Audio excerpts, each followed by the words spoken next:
Oh gosh, I farm. That's fun. Thank you, 3VT, for the cheer.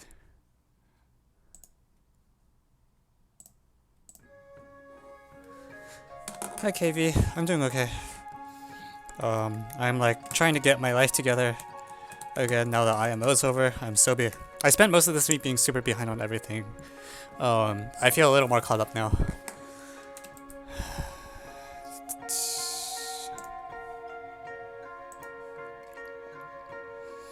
Is today a quiet day?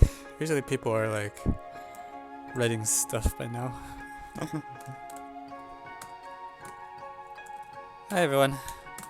Welcome back.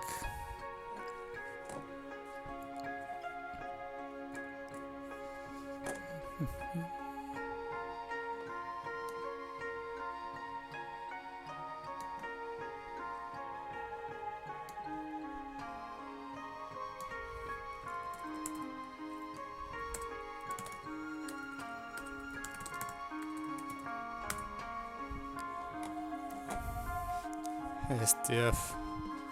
Oh, already a request. It's fine.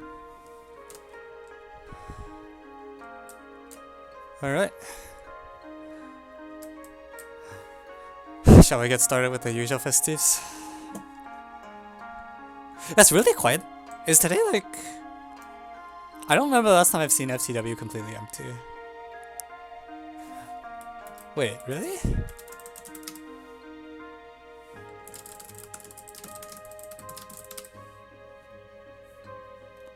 Well, Hanop seems very well in life.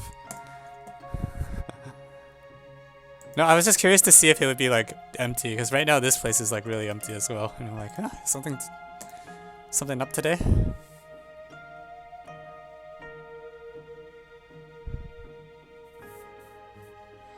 Okay, well people are starting to come through.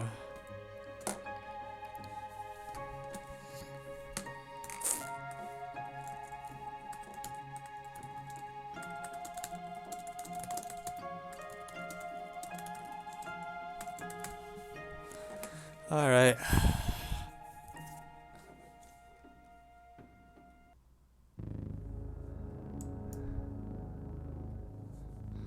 Let's go.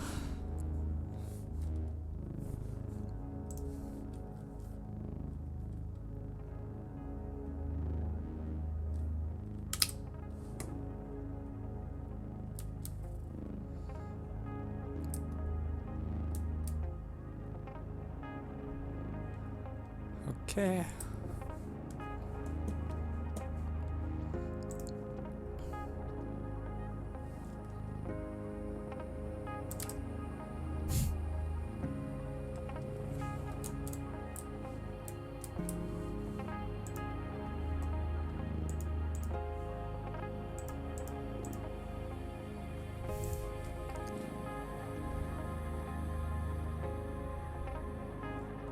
Oh, jeez.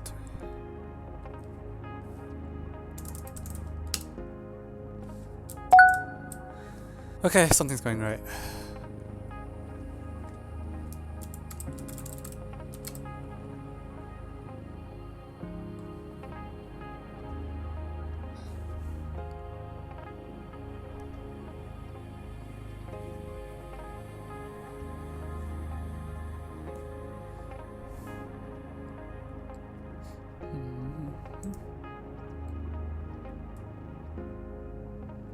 Yeah.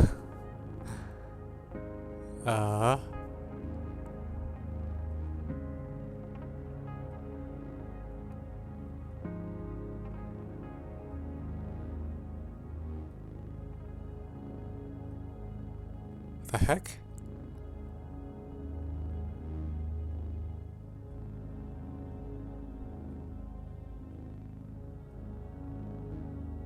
How do you do this? R squared plus R plus 1 is like...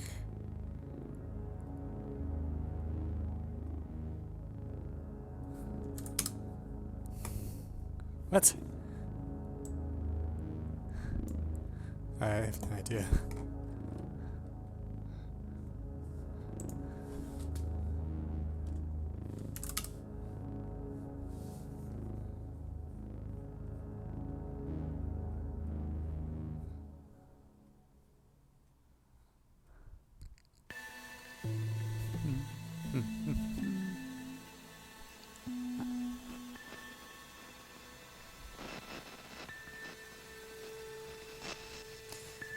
This one's 2.5, this is 2.5, this one's 3. That takes... I'm really too old for this. You can tell I'm starting to slow down.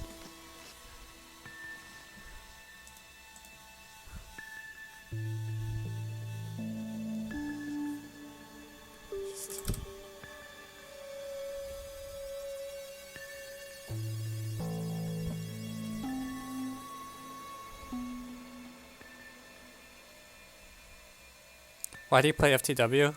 At this point it's sort of a tradition, I think. It was really just because like I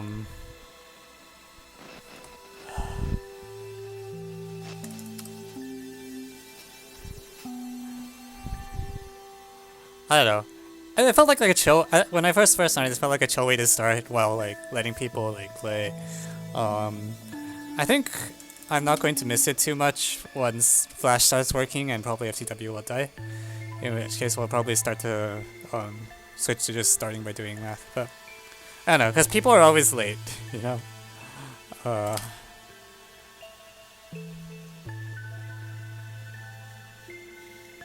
FTW is going HTML5. Oh, is it? Will it be done in time?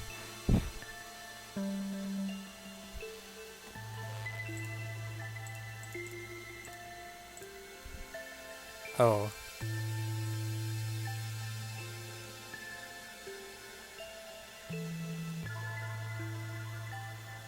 Oh, when he makes the... Okay, fine. Fine.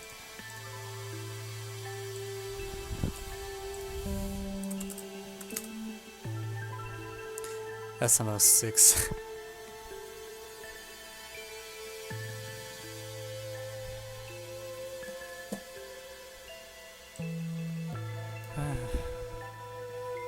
Beat Luke? I don't think that's gonna happen.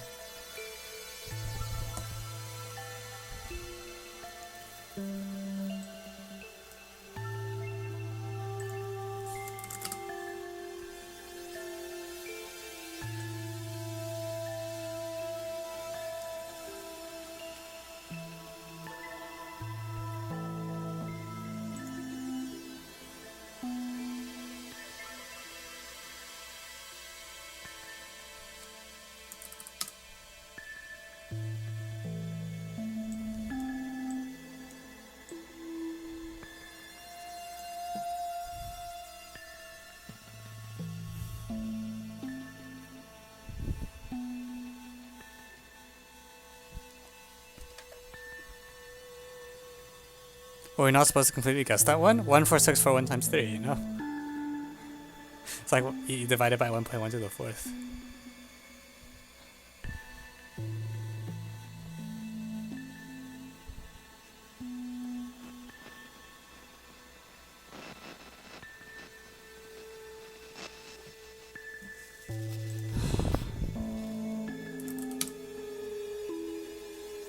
That's a funny syntax.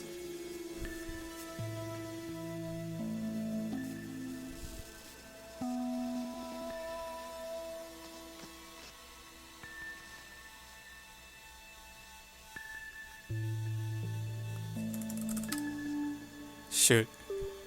No! Did it ask as a percent or something? Is there LE style geo in college? Not really.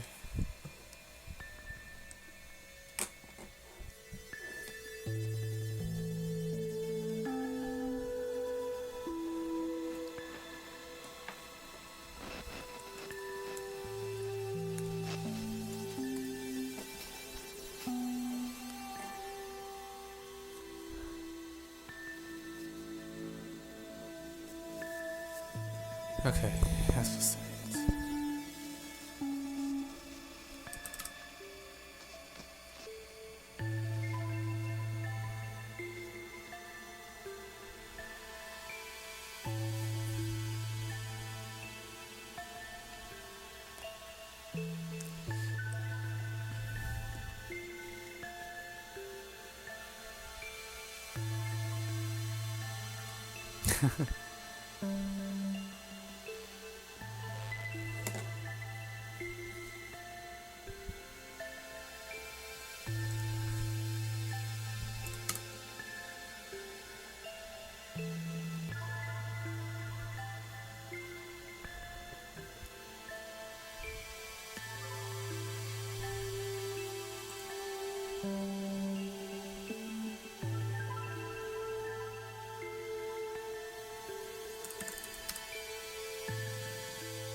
2.5 wasn't accepted. That's unfortunate.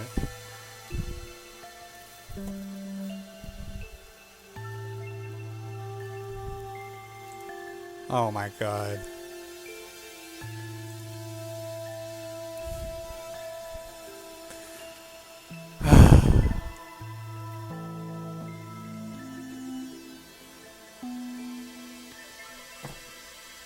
Why? What? 1, 2.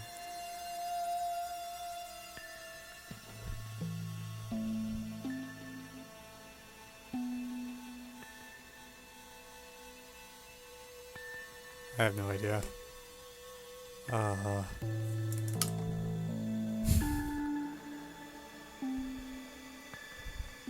Well, there goes my lead.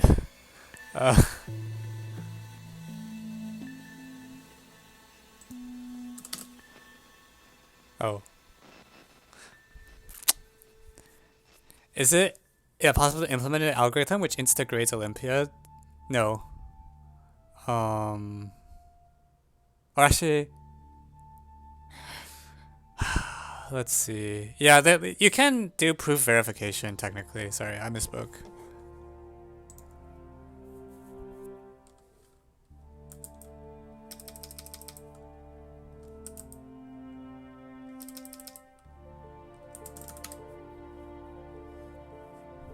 Yeah.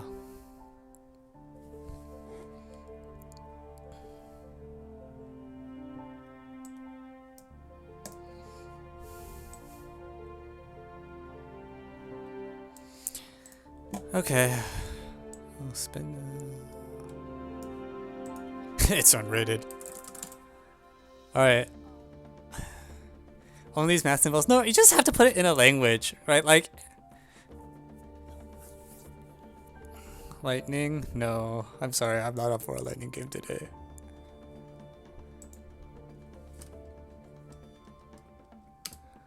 Okay, I'll do one more and then after that we can get started on math. Because this is not math. Arguably.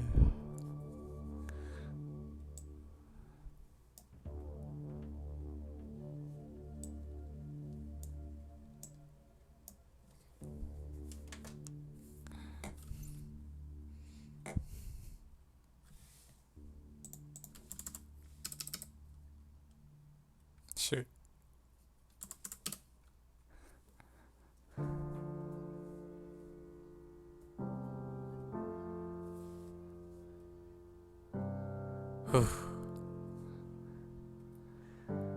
This is an unforgiving game.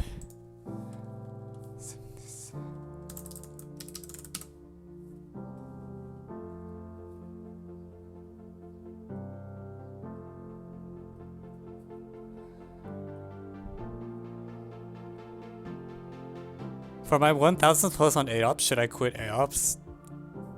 Whatever you want.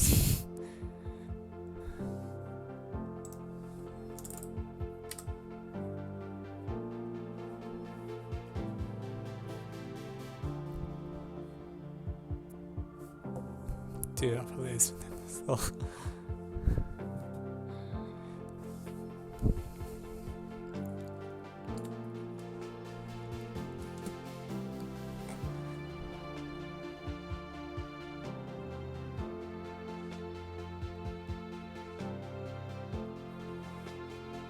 the heck?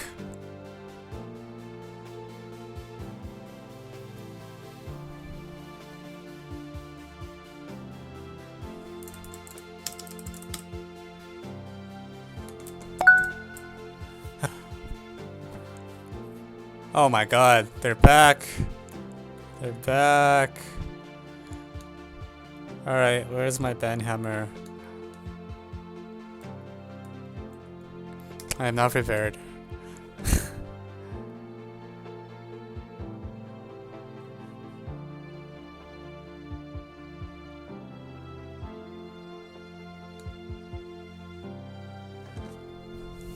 But shout out to from Bizra Devroy to themselves, I guess.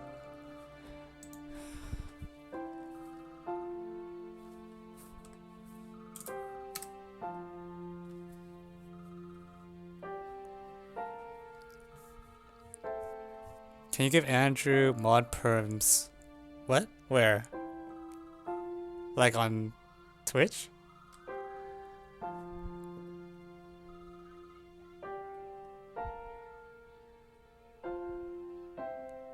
It's okay.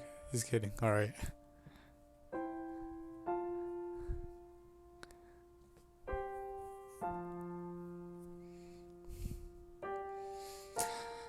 Okay.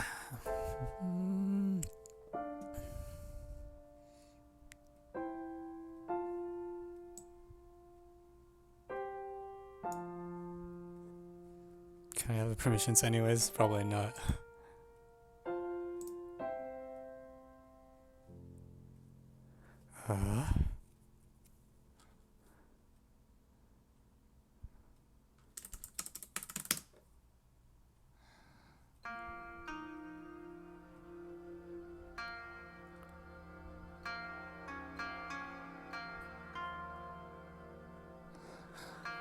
Who are Evan's mods? That I don't actually have any moderators. That's part of what makes it so hard. I haven't found anyone who's like willing to come to every stream and like deal with the well, there's not much to deal with, honestly. This is like clone yourself? I really wish I could, my god. Let me tell you, if I could clone myself, I could do half as much work!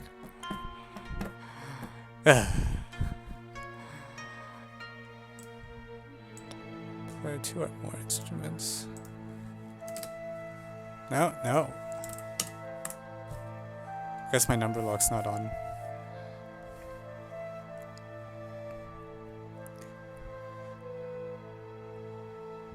Are you sure you said that right? Wait, what?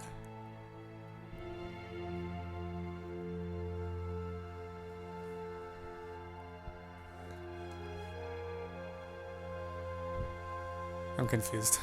Okay.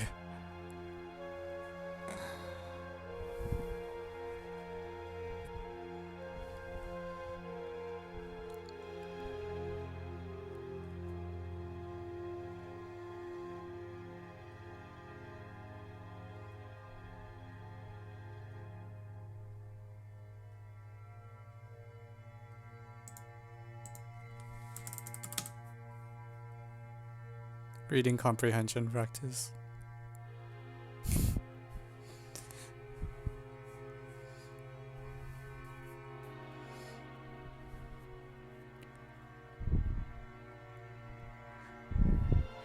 Yeah, but see, like, I don't do work by hours. I do work by like there's these things I need to get done. So if I had a clone, I could just like offload half the things to the clone. Yeah.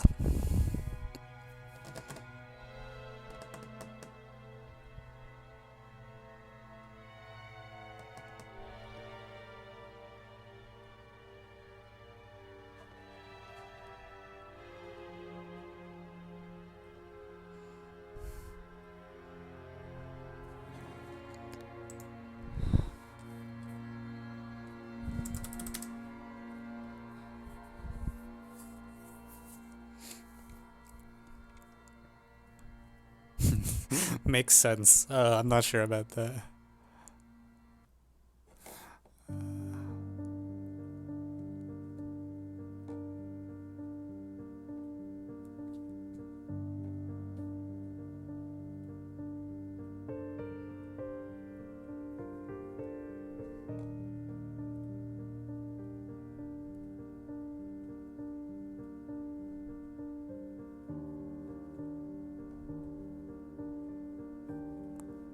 and subtracted money, but it didn't appear in chat. I see it. I don't know what's... For some reason, the overlay seems to be missing some stuff. I'm not sure why. The square of a binomial.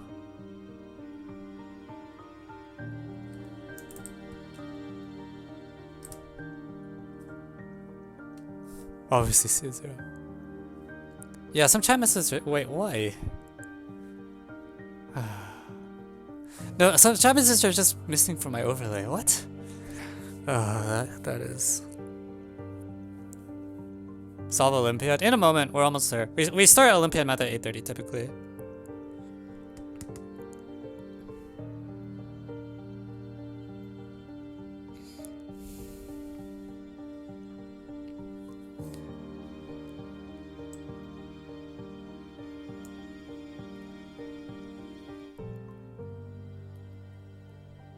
Why are people spinning Beyblades? I'm really confused. Okay, cool. One more thing.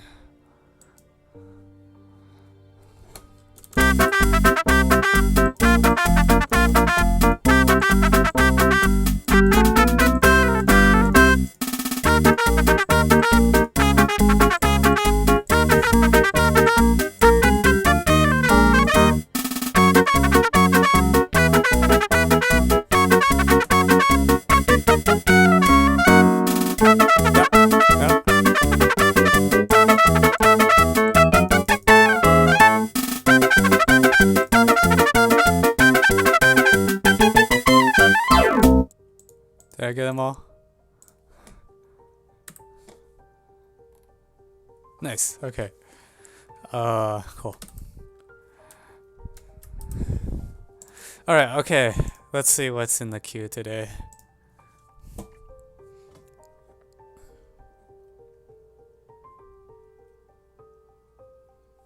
Six islands is Taiwan 1, 2, 3, 4, 5, 6.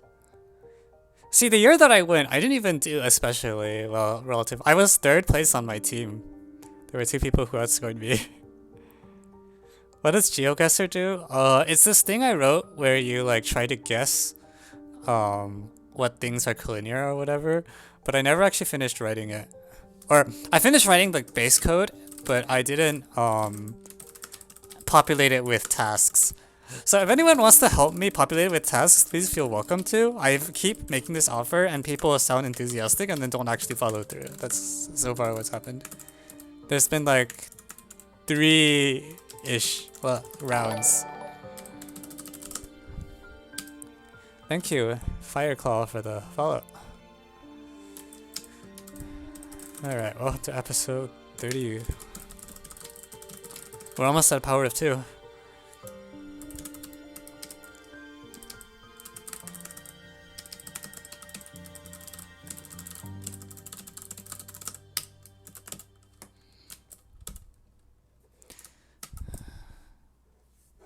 There's an actual math algorithm that proves things. I believe that. They're working on, like, there's a group that's working on, like, an IMO AI solver, right? Like, give it an AI 4.5 hours and see what it can do. Alright, so what are the candidates for today?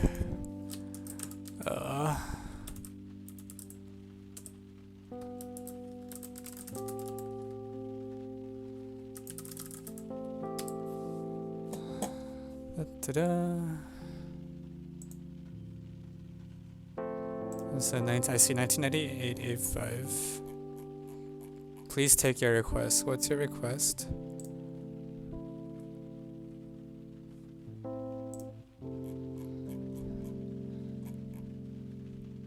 Oh, 1998A5 was on the IMO, which I've done. 2 to the 26 V-Bucks for board edit? No. So yeah, that was actually IMO 6 that year. So there's a Lester's theorem again for the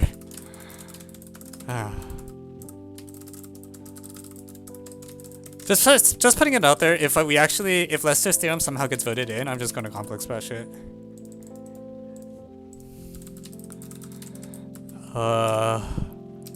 Then there's some I don't know where that's from. SMO6 is finally here. I'm scared. Doesn't sound like it's gonna end well.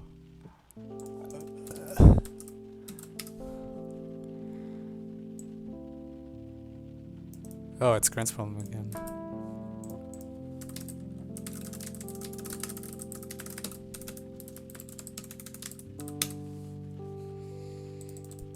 At least it's number theory. If it was combo, I would just give up.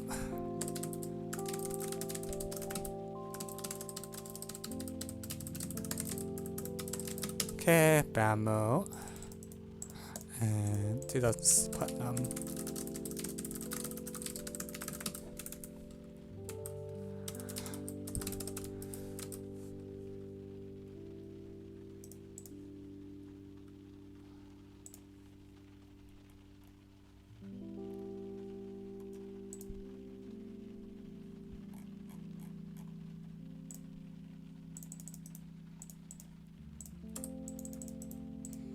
Oh jeez. That one looks scary as heck.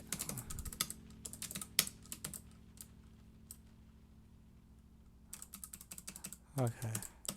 Let's rebalance the problems so they fit on the page.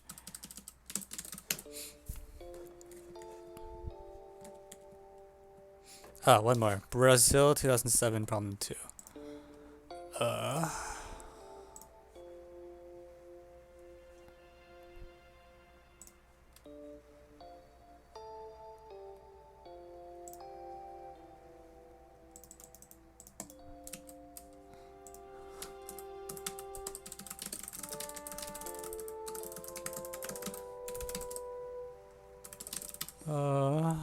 Oh, there's 8. 2008 for Balkan. 2004 Balkan. Oh, it's gone. Wait, sorry, there's 7. I can't even count.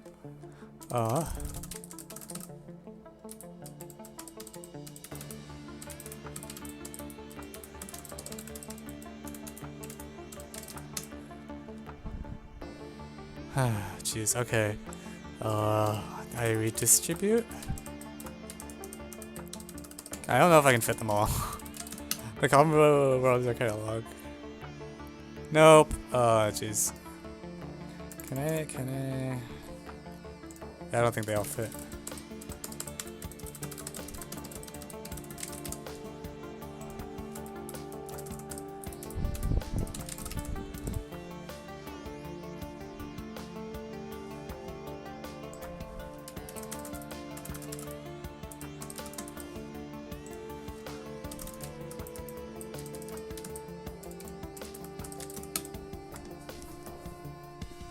Alright, cool, they all fit. Okay, so let's bring up the poll.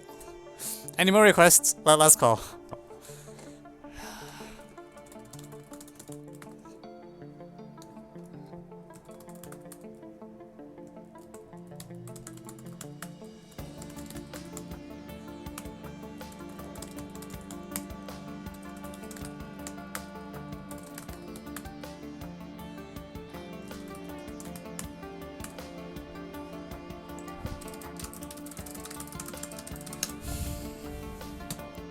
Alright, have at it.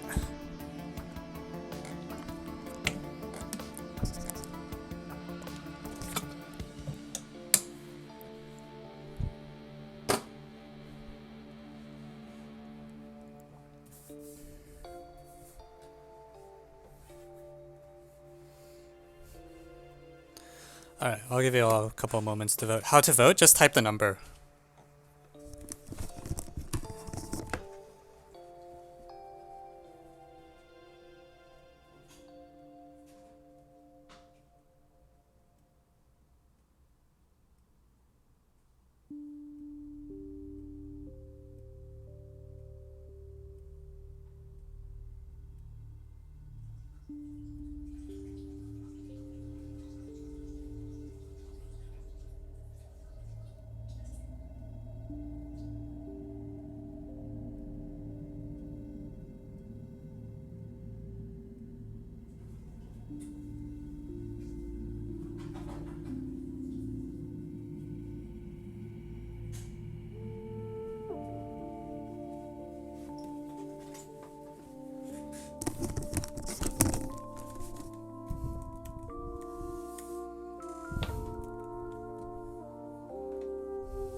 No one wants to do Brazil problem. I think the Brazil problem will go the fastest. It looks like it. It looks like you just kind of push it over. Is a number a quadratic? How do you do this?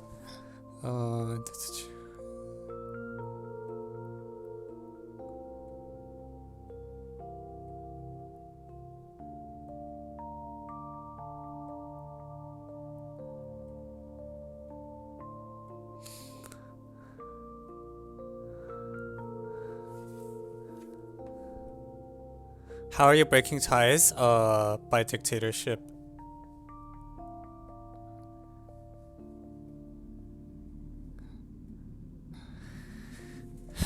Yeah, what are quadratic residues? Mod. So like all odd squares are 1 mod 8. Do they just... That's the constraint, that's it, right?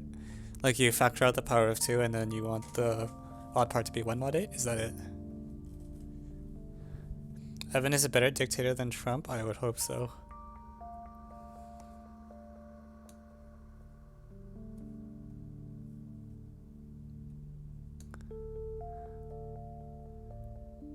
I used 128 V-Bucks to highlight my message and did nothing. It highlights the message in the Twitch chat, not on the overlay.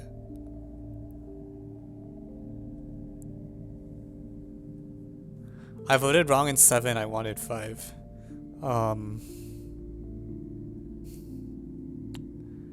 Maybe. Okay. I'll deal with that. Alright.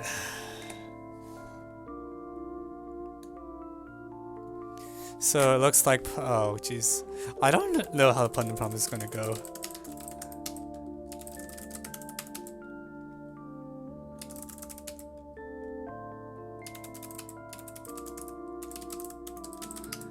Alright, we'll see how much we get to.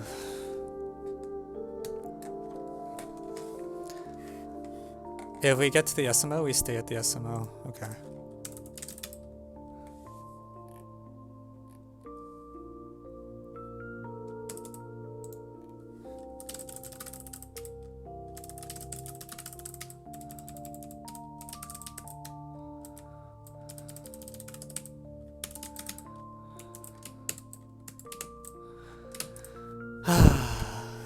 This one looks really tough, actually.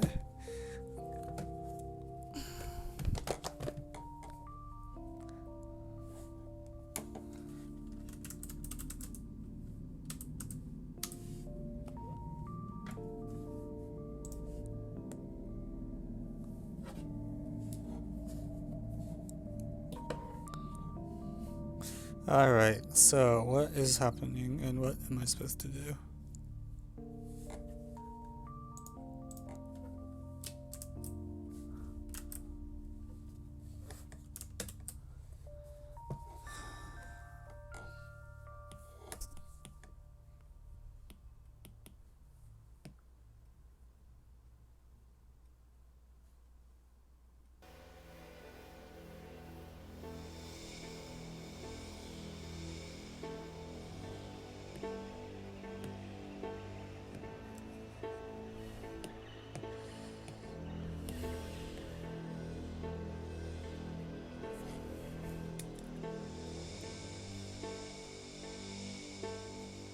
You have a clue what Putnam is?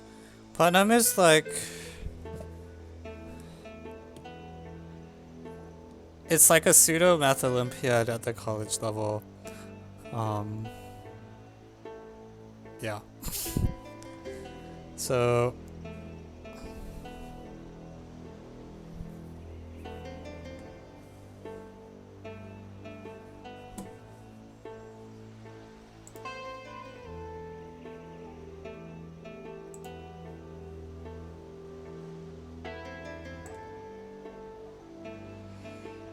Yeah, honestly, quadruple integral might be...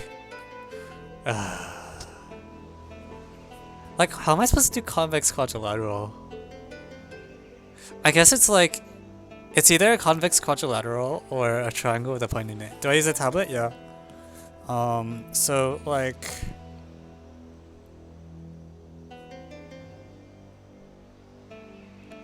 So if I pick 3 points, I can have the area inside it. And then like area.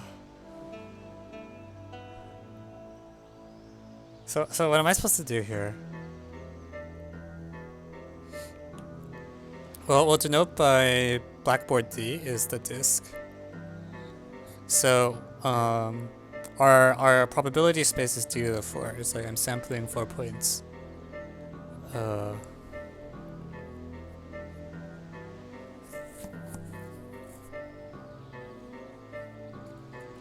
No, the answer should be less than 1.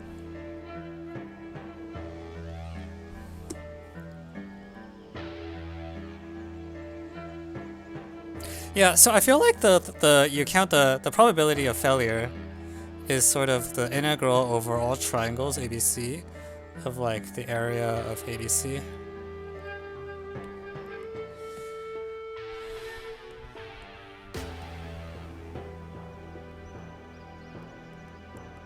Over the disk to the 4th. We'll just make a unit disk, you know? 1 so pi to the 4th. I don't know what I'm doing. Yeah. Oh, sorry. Yeah, so yeah, we want this, whatever. We want this integral is the point. It's this integral, we want to compute it.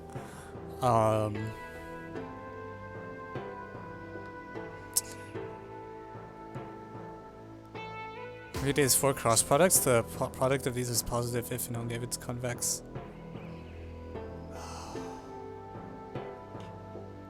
I don't know if I want to do it that way. Yeah.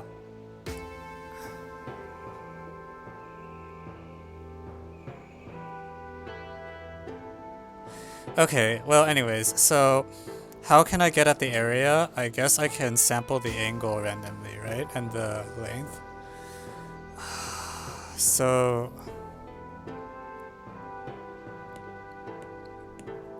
what am I supposed to do here? Like,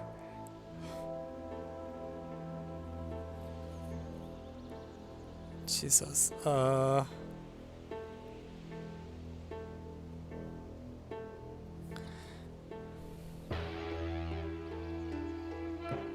Okay. Well, we'll let the arguments be like alpha and 0 pi.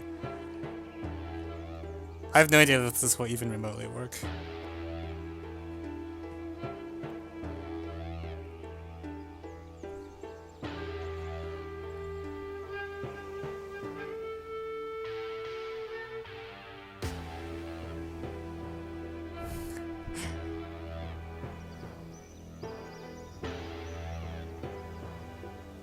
Wait, a equals 0, w. Oh, shoot. Wait, did I mess up?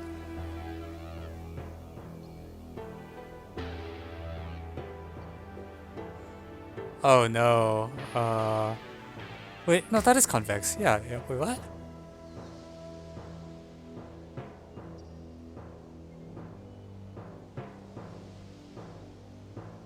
The 4th point doesn't need to be inside to fail. Well, if I have a non-convex quadrilateral, if it's not a convex quadrilateral, it's a triangle with a point in it. Am I crazy? Is there... yeah. Like, the only 2 possible shapes that you can get in general with 4 points, should just be like a convex quad, and then like a triangle with a point inside it.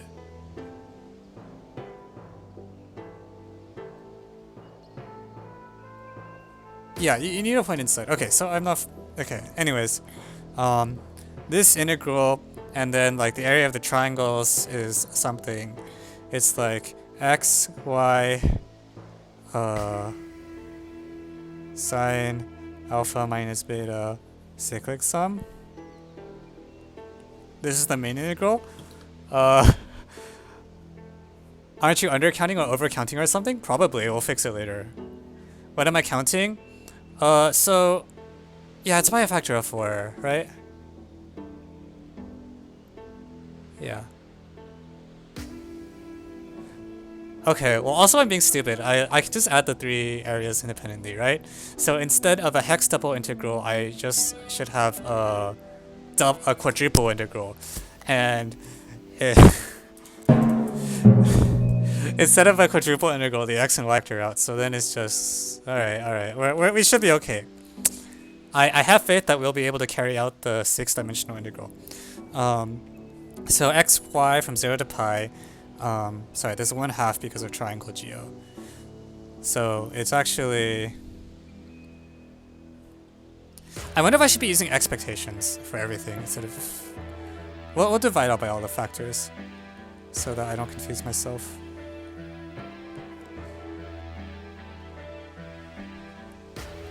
So we get like 1 over pi. The xy's just factor out. Alright, so let me see what I'm doing. Rather than do this hextuple integral, we have this hextuple integral, and do I have to be careful about convexity? You're summing signed areas. Sorry, I'm supposed to put an absolute value on there, right? Oh, I see the issue. Okay, I see the problem. The problem is that if I have, I can have a triangle that looks like...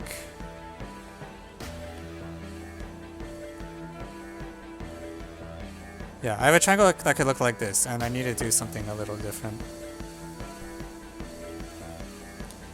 Oh, jeez. Okay, I see the problem.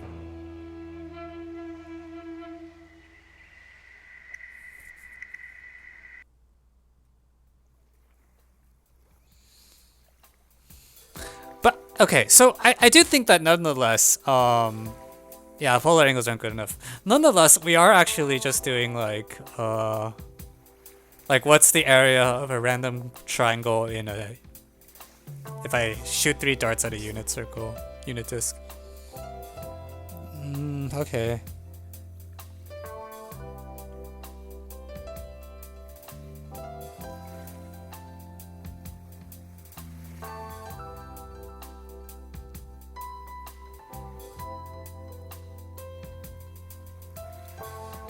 Can I handle that case separately? Can I recap what I've done? Okay, so the probability is like d to the 4. Like you sample 4 points in a disk, but it fails to be a convex quadrilateral if and only if one of the points is inside the triangle formed by the other 3. So consequently, it's enough to calculate the expected value of the area of a triangle. It's like the bad cases are you sum over triangles of the point inside the triangle. So that's what we come down to, is like you want to be able to compute, like if I randomly pick 3 points, what's the expected value of the area of a triangle? And I was about to try to compute it with a hextuple integral before it was pointed out that because of signs it doesn't actually work that way. Which makes me sad.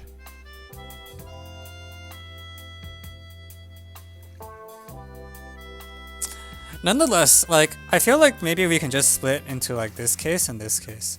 Like, I calculate the expected value of the signed area in a just like of the sum of the 3 triangles. The circle is not uniform measured polarly. Oh yeah, that's also true. Okay. Okay, forget the hextuple integral, everyone. We're doing lots of goof. Oh no.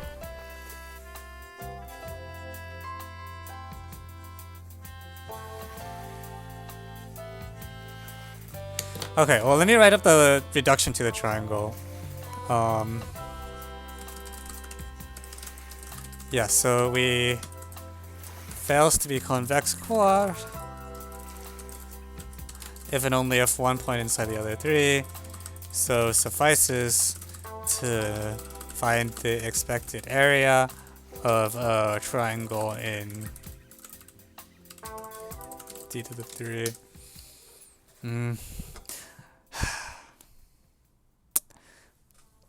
Can this be buried? I was going to use Cartesian. Oh, let me think. The radius is a little...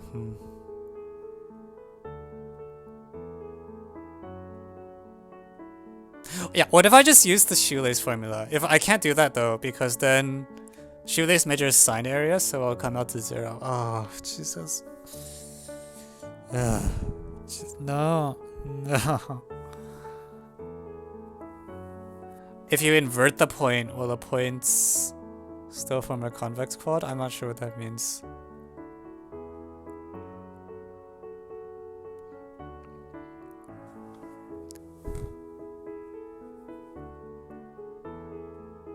Yeah, you can't even tell just from the angles.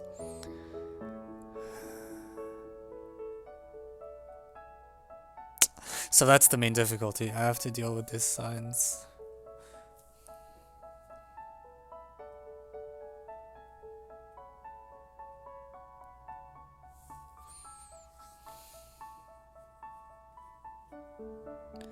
Cross product? Well, okay.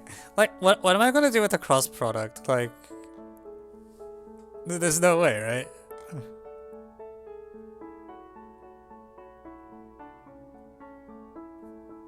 I just pick a different distribution over angles.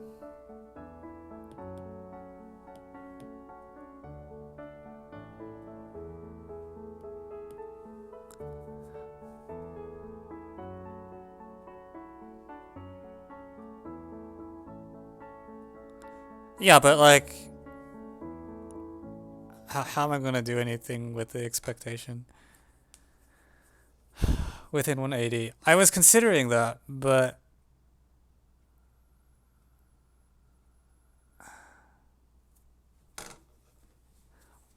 like, I know, but like, just because there's a criteria doesn't mean it's gonna let me measure the probability, right?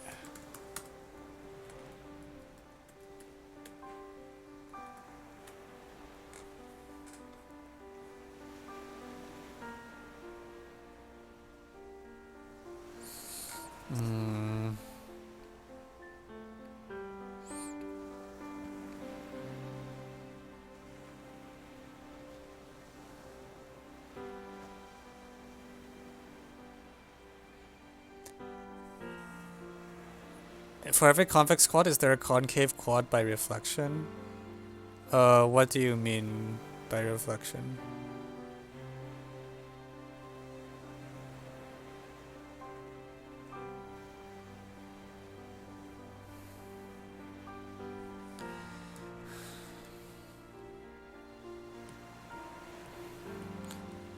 I shouldn't have erased the bad case. That's important to keep around.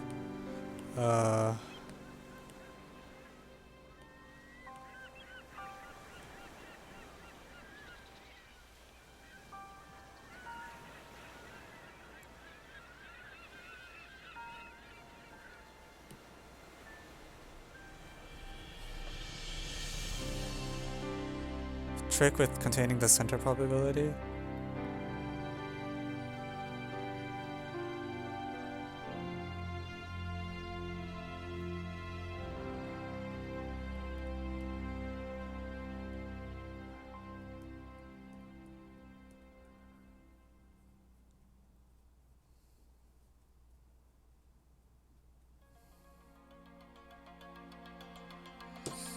What's being proposed here?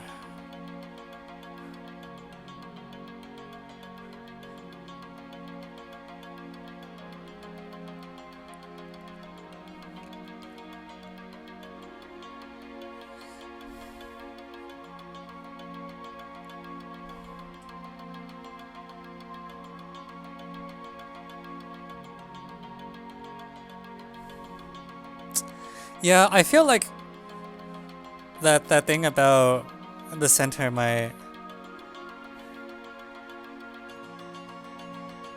actually be correct. You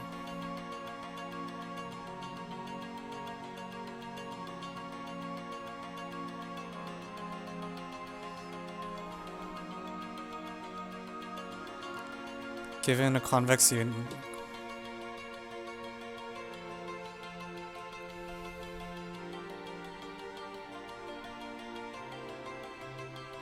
Yeah, I'm gonna do the hextuple integral, I think. I think what I want to do is, so, when I sum the areas, the average areas over everything, for this case, what you get is, It's sort of integral of like cyclic sum 1/2 x y sine alpha, whatever this thing is. And then you subtract off. We're double. The problem is that this double counts because it has like this triangle, and then it like adds this triangle by accident. So I need to subtract off cases where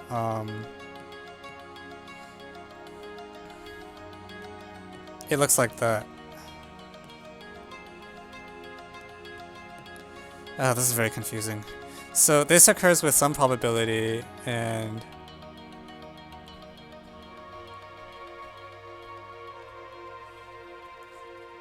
is this really the right way to go? It is. I mean, it is what it is. Like, if I need to do it, I have to do it.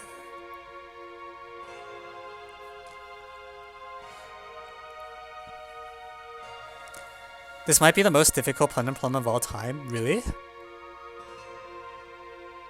Oh no, what am I fighting with?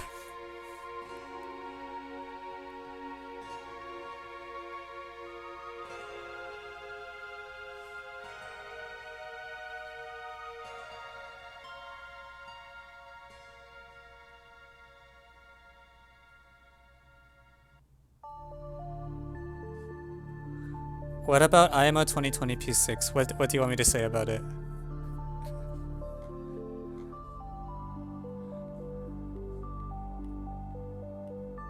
And then subtract off.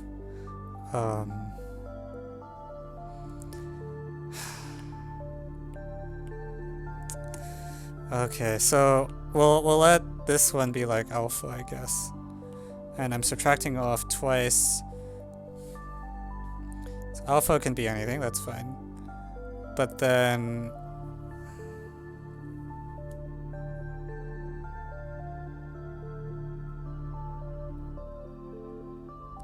I found a Wolfram article about this and it doesn't look pretty.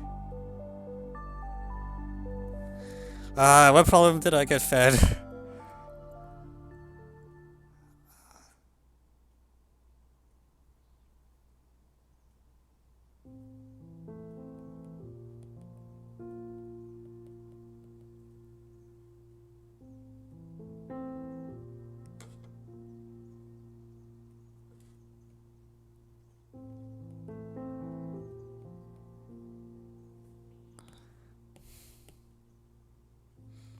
Yeah, I feel like I just have to do this. So you subtract off situations where I mean, it's on the Putnam, so there's probably an elegant solution. Oh man, I have some news for you.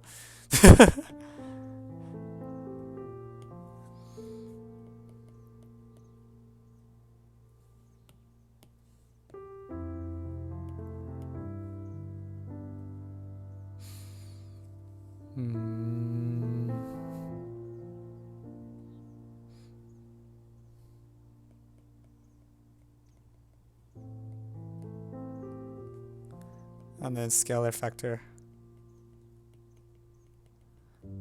There's a bunch of orientations actually. So this is the one where it's alpha, beta, gamma, and then I also need to do gamma, beta, alpha. Really any of the 3 factorial permutations. So I should be subtracting off like 3 factorial here.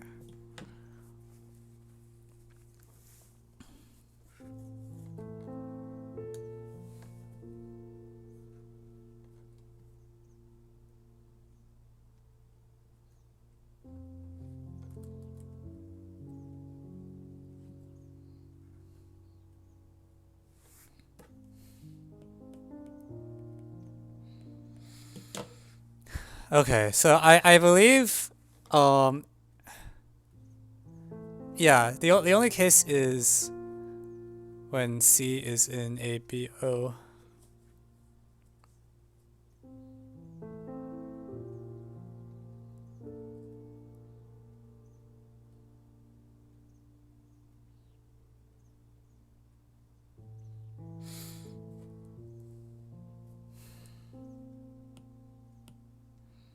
Are these two cases different? Oh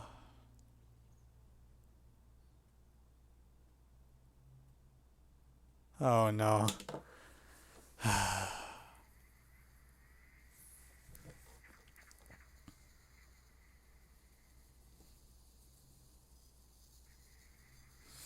Oh, these signs are so bad. Okay, okay.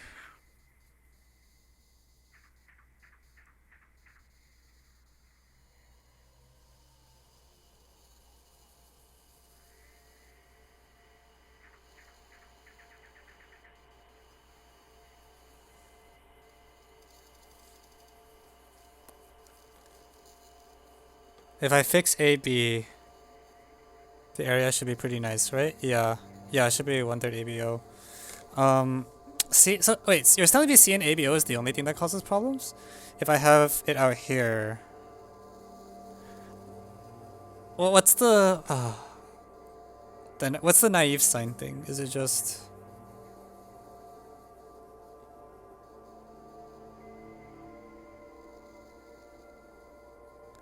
okay? So assume alpha, beta, gamma, sure.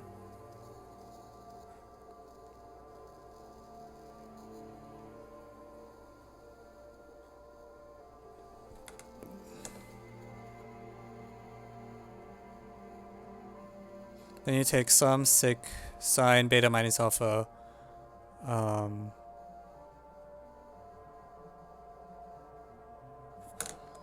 yeah, okay.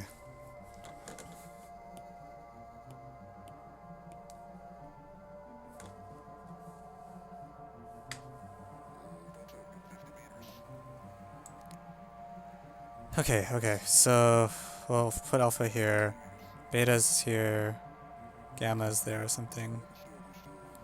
Yeah, we can just force the ordering. I'll probably make our life easier. And then I'll take the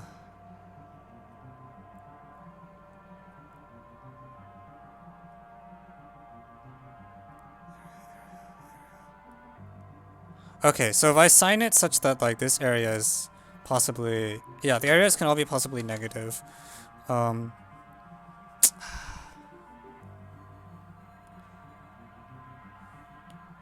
I guess we might as well assume without loss of generality that we have 0 equals alpha less than or equal to beta less than or equal to gamma.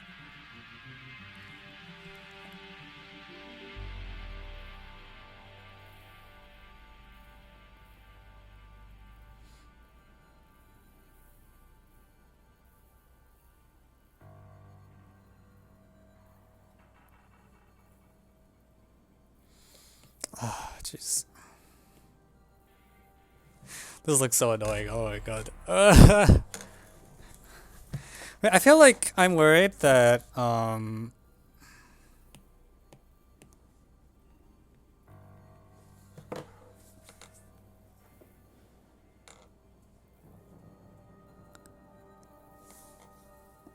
beta minus alpha. Like if the entire triangle gets reflected, don't I run into issues?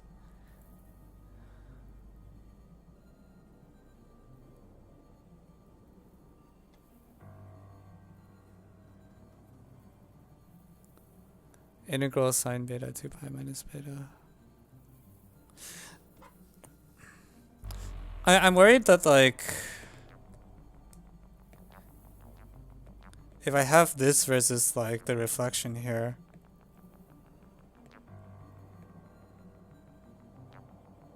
No, sorry, you're right. This is just fine.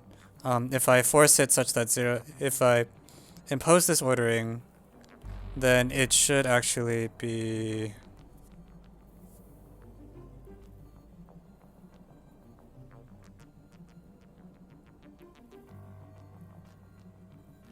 yeah, the only time it's wrong is in the situations where let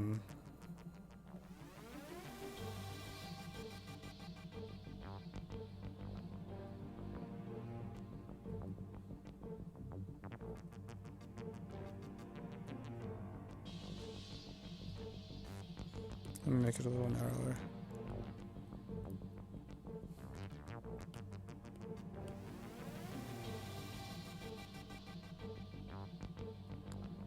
This is the only case that goes wrong because it will get area. Yeah, it will flip the sign, and so I need to negate all situations that look like this.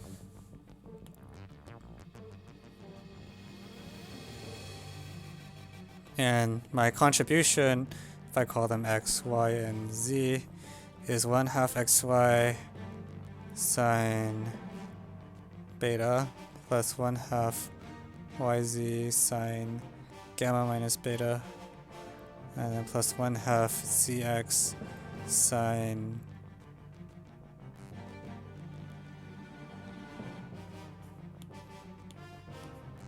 minus 1/2 xz sine gamma, which could, these can all be signed. Do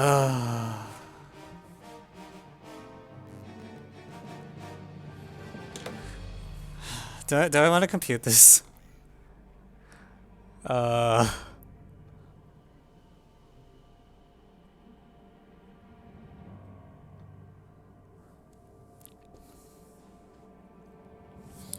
And then, yeah.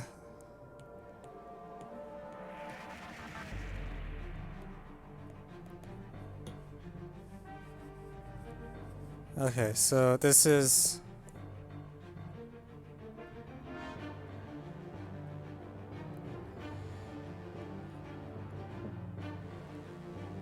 Yeah, here the area will incorrectly be negative, and so the way I fix it is to...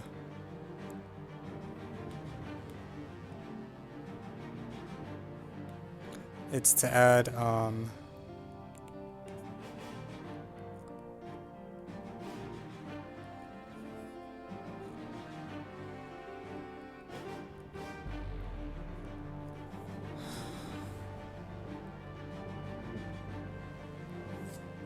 for 0.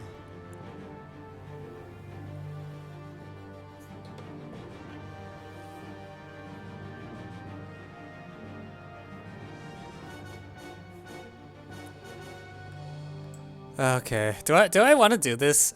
Do people want to actually go through this? Because I think this is a method that will give the answer after a lot of blood, sweat, and tears. Do we want to spend the time to go do it? Yeah, this looks like harsh material though. No, it's fine. Can we move on? I don't know. I do feel it's a little silly to like come up with a method that seems like it should solve a problem and then decide to not carry it out. But holy crap.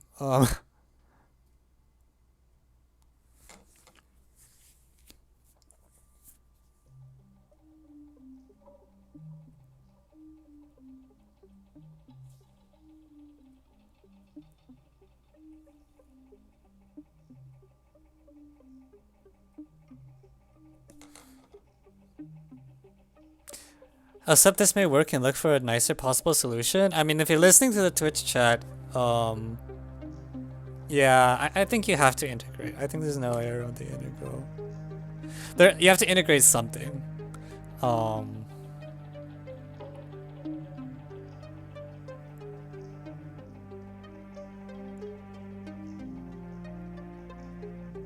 This is very nice.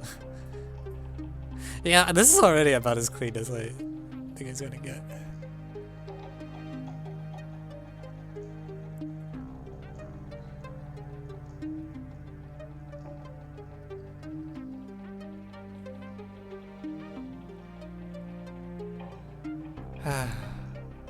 If I do the calculation, will you guys yell at me when I make mistakes? Because I'm gonna make mistakes.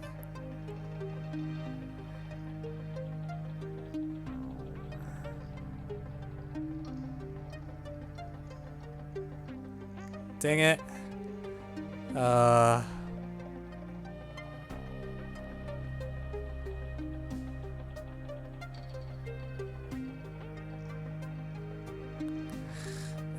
Alright, so...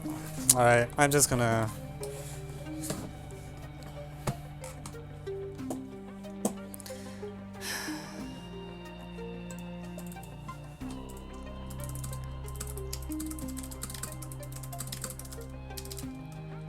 Gamma simplify.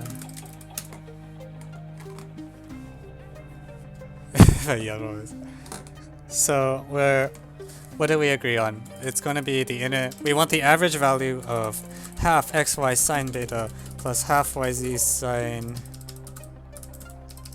gamma minus beta.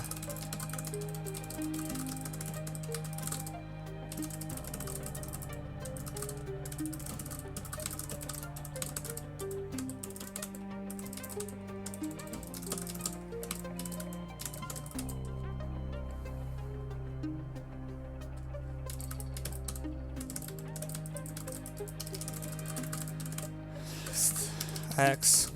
This is the naive result that doesn't take into account orientations. It's correct in every case except that case in the bottom, plus an extra correction of corresponding to plus 2 times half xz sine gamma, where I flip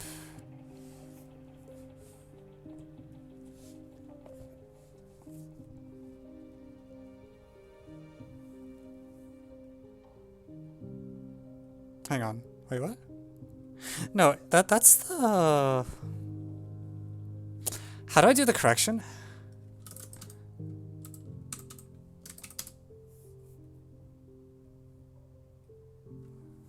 Oh no. Okay, except it's...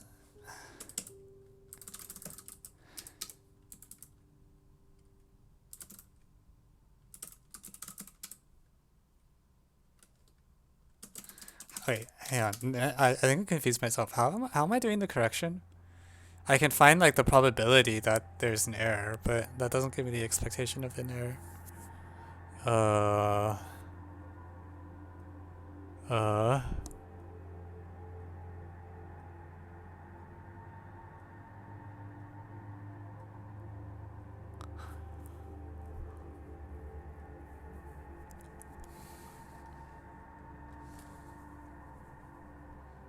Minus. Thank you, Andres Daku, for the follow. Oh, jeez.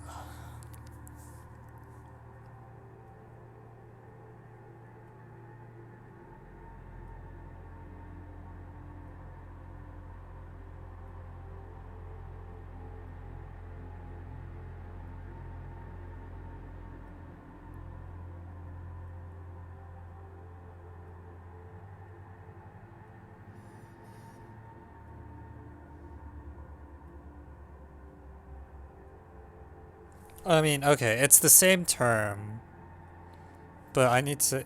What is that region? Okay, just kidding. I'm not even sure this will work.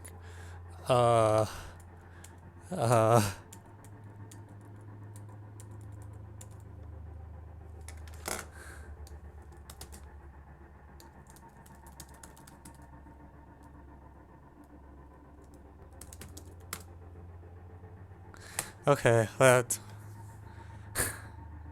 Evan, what is wrong with you? I'm trying to solve the problem, but I ended up with 6 integral signs. That's not my fault.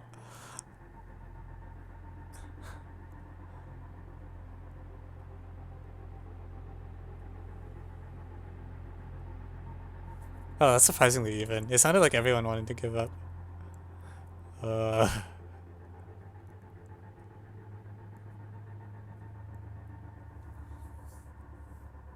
Where can you vote? Just type the number in the chat.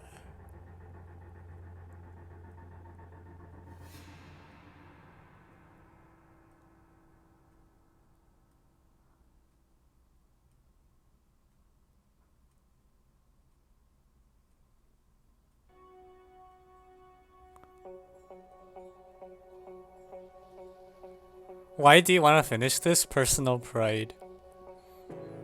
I want to say I was able to do it, but I think I might do it myself later, even if the vote is to give up. It's just I don't think I can do it on an iPad because writing on when I try to solve stuff on stream, like it just decreases my effective IQ by like a significant amount because I just like it feels so unnatural to like write.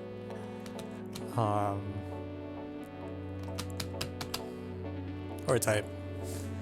On the other hand, I get assistance, so I guess it's supposed to sort of cancel out.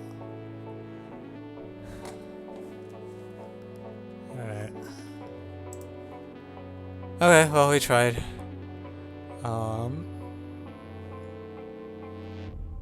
Yeah, I think the solution is of this shape. It's just I don't have the patience to. No, I don't have the patience. Sorry, that makes it sound like I could do it if I wanted to. I don't think I'm capable of doing this on stream. I'm sorry. I'm not good enough.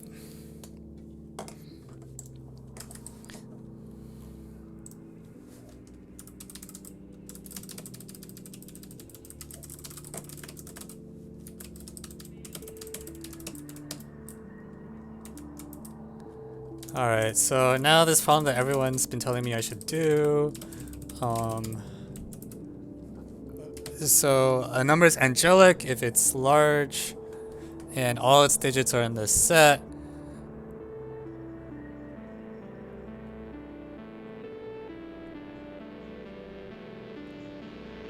What the heck is this?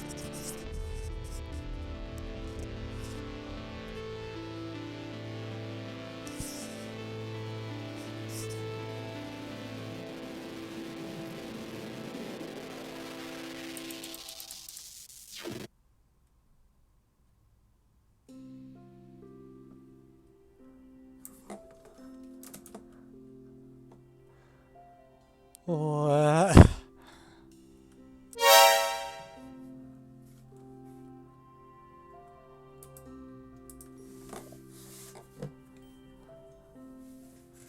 Look at 2016 N1. I know about 2016 N1, but also like...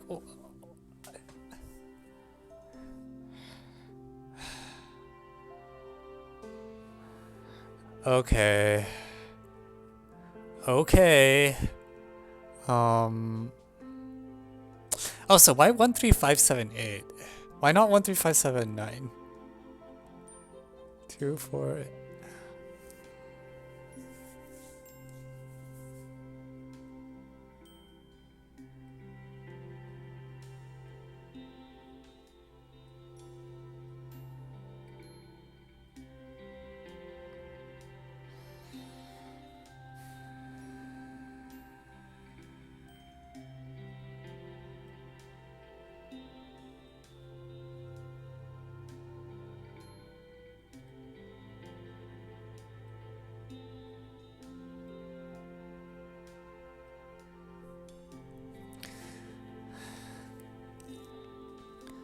Five might be important. 10 over 2. I believe that.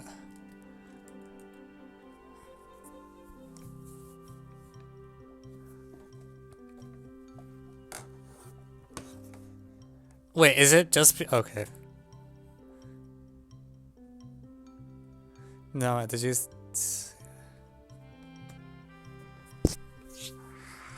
So this is gonna be one of those things where I need to like sums of digits is.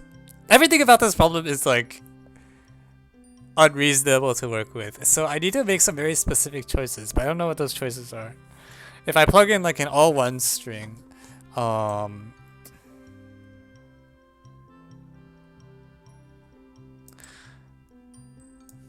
okay, let's say I like plug in alright, let's just do the dumbest thing to start.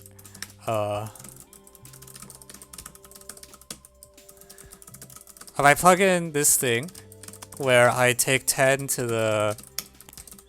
Because I can't get access to the coefficients otherwise.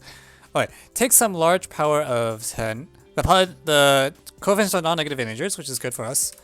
So p of 10 to the e contains, like, stuff. Meanwhile, we're looking at the sum of the digits of p of...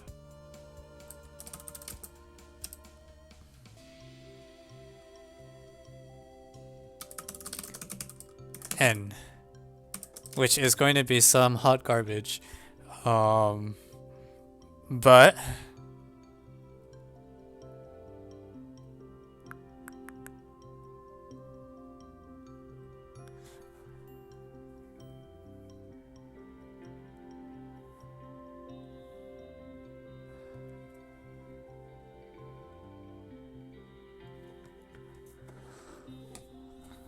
okay, so p of 10 to the e contains the coefficients of n with lots of zero padding. I think this is the only way I can control. Can make that string reads. One of the no. There might be a trick. Another trick I'm not seeing. So S of P of n should have bounded. Either has a ton of zeros or something. Okay. Oh jeez, what is this?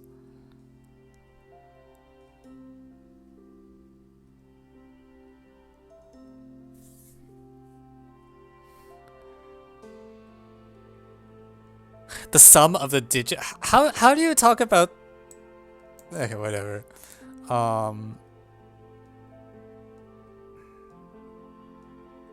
Can I use like size? Can I say this number is on the order of?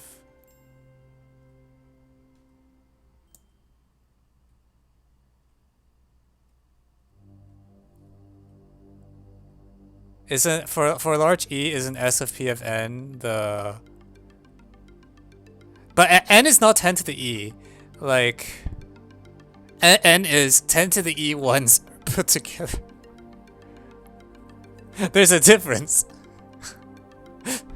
That's the problem. I really wish it was like S of like yeah, but it's the other way around, where I can manage to get this to be like 10 to the e, but this one is who knows what. On the other hand, it might be like. It seems like if I take a sufficiently large value of n, for very large,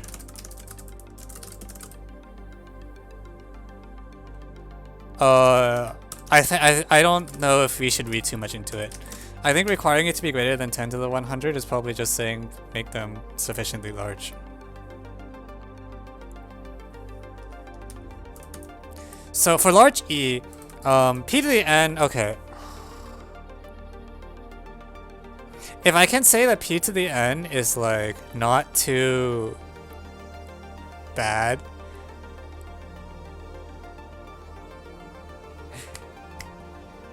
If I can prove p is linear, I might be in good shape. So if p is not linear, my idea is that I think this number grows too large. So with lots of zero padding, in particular, it's bounded. The things are bounded. So S of P of n. Can we find some examples of angelic polynomials? Like the identity works, right? As well as like 10 times the identity and so on.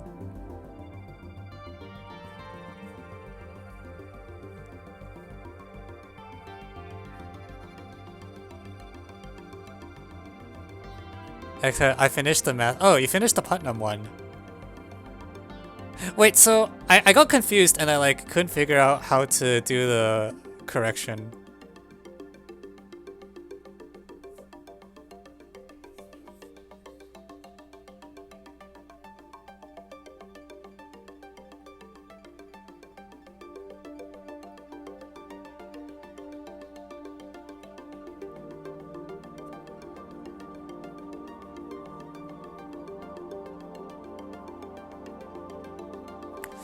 Oh, good job to Egg Narwhal.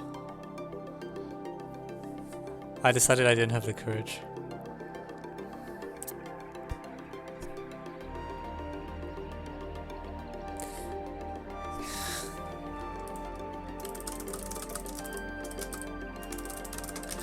Yeah, if I can make this number too large, then it won't fit, like...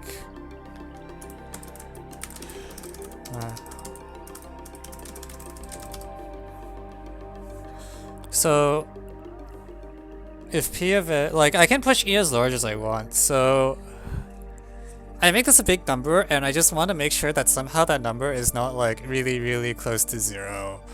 I really should be able to, oh my lord, okay. Yeah, I'm not attempting that on stream, I'm sorry. It would be a really nice YouTube video if I could do it on a board, but I think I'm not good enough at math to... Redeemed a shoutout and it didn't appear. Oh, yeah, you submitted a blank shoutout. I'll refund it to you if you want to shout something else.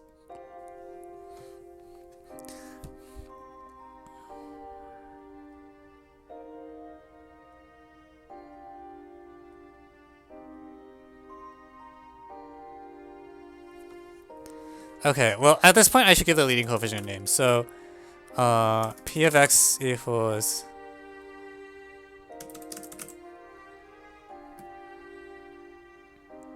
Why did you use a zero with joiner in a shoutout message? Whatever.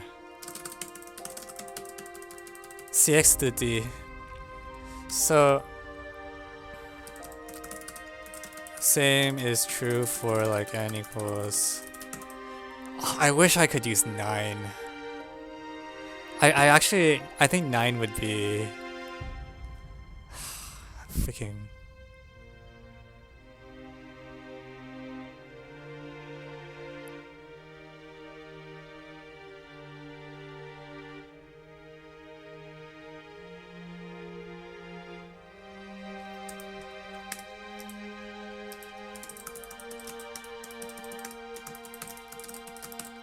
So I just needed to not be like that close to 0 or something.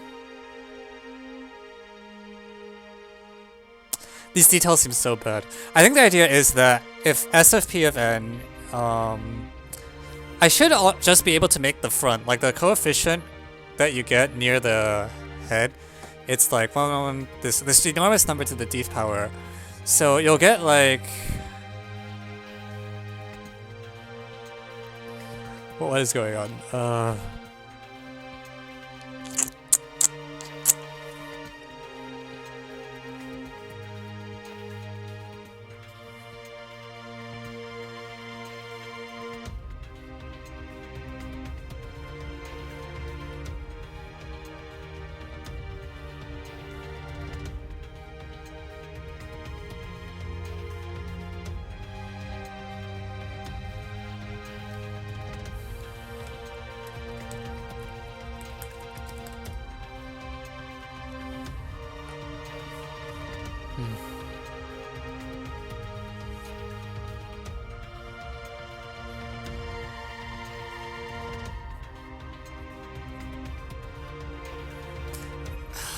Yeah.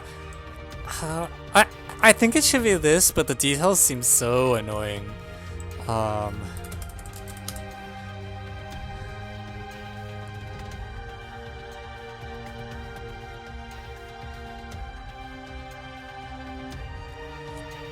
Maybe you want to get p of s of n equals 10 to the k? No, that's not. There's no way you can do that. There's absolutely no way that... Like, there's no... There exist polynomials which don't have powers of 10 as their output. Like, you just can't get it that precise. Probability that this is true? Like, if p is 10x plus 1, like, that's never gonna happen. If p of x is like 2x plus 1, right? No way you can get p to be a power of 10. That's way too strong. But that's also stronger than... I just want s of n to be like a big power of 10, so that,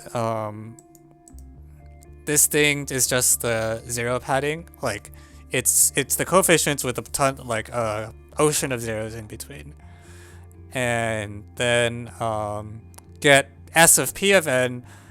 Rig it so that p of n has like a bunch of non-zero digits, or yeah, not too many zeros at the start, which I think should just be true. But I'm having a really hard time working out the details with no paper.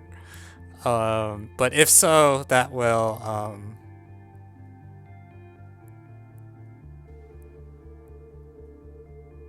that should do something.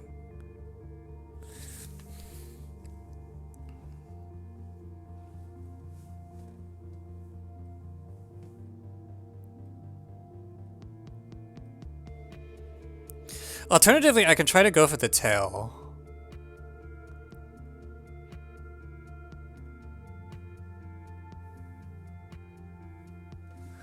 Like, I can try to make the tail end of p of n, but then I don't like it. How do I pick up non-zero digits? I guess that's my question.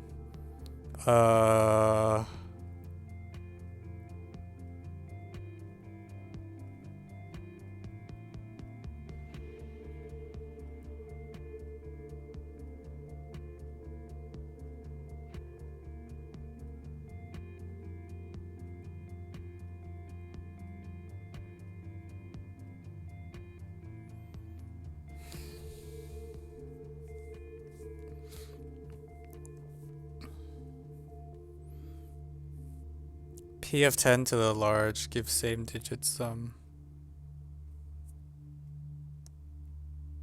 I'm not sure what that means.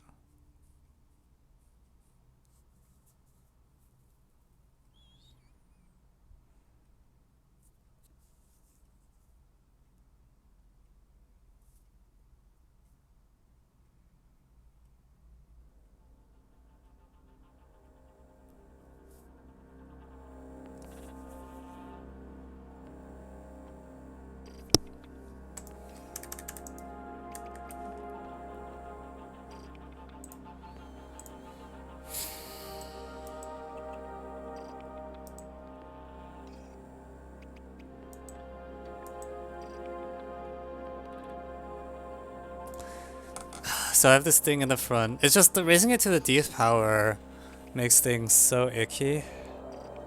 If it's like 10 to the e.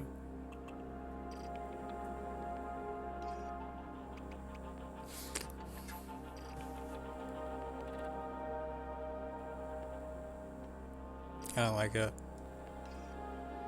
Did you try analyzing anything about the roots of the polynomial? Why would the roots of polynomial do anything at all?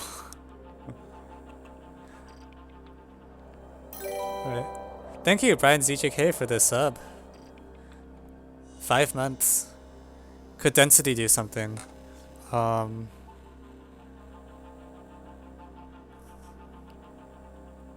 think the problem is like I can't like the angelic condition prevents me from plugging in the things I want into here.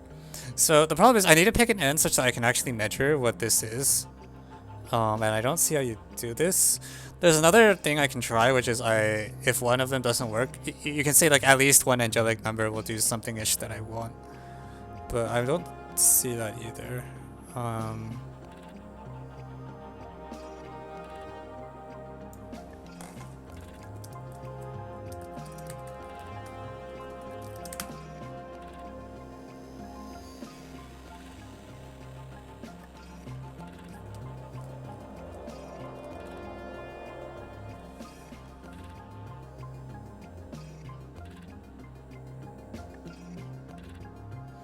Okay, I'm gonna pull out a thing. I'm gonna pull up a thing from.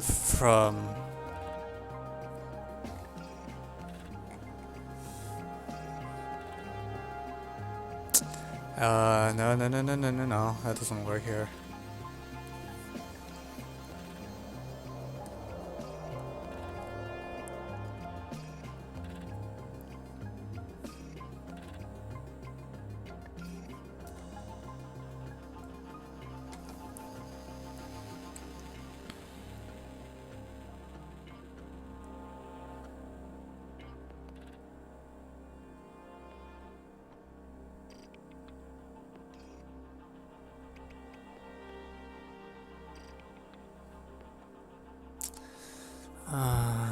Can I really not just? Why can't I get a 0 in my angelic numbers?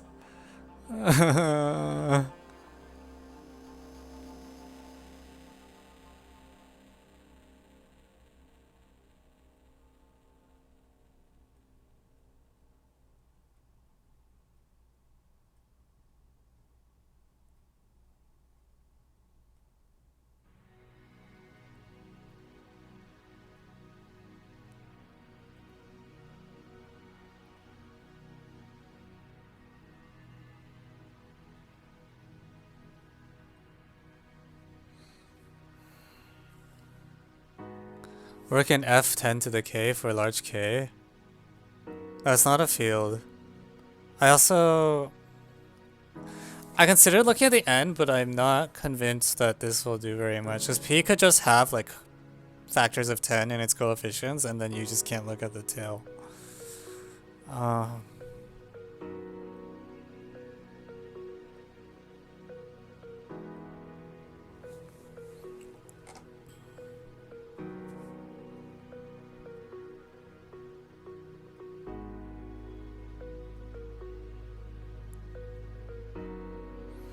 FF. Okay, first of all, if you want me to look mod 2 to the K and mod 5 to the K, you should look, it's called Z mod /2 to the K. Like, F of f of a prime power is not the integers mod that prime power. Like f of 4 is a field with 4 elements. It's not mod 4.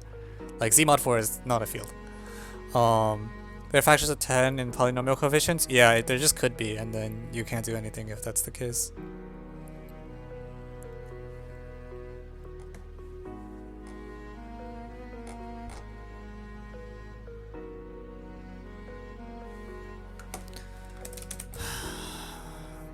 So it's sort of like I have this c times like, I don't know, 1 1 1 1 1, like a bunch of 1s to the d, and I want this to like have, is this the first problem? There was a Putnam problem earlier that we gave up on.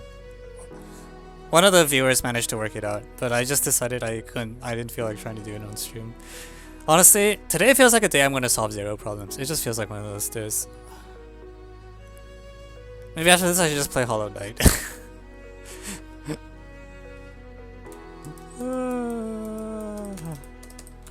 Oh man, today is a really...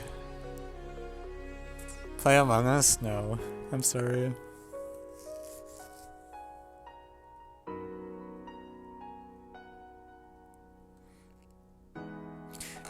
Can I still request problems? I wanna say no, because there's like... I have a list of 7 right now. Let n be very large such that p of n is just over 10 to the k, then replace n by something a little smaller.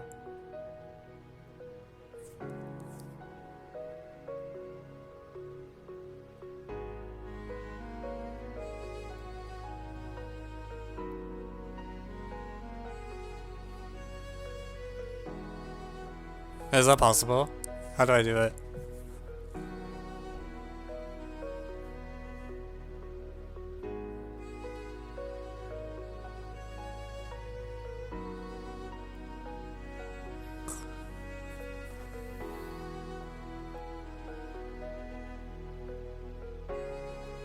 Yeah, maybe S. Yeah, that is not a bad actually.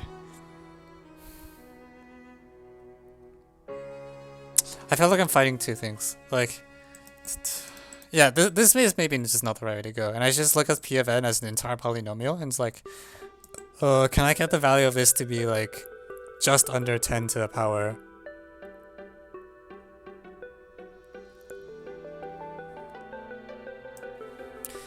I don't.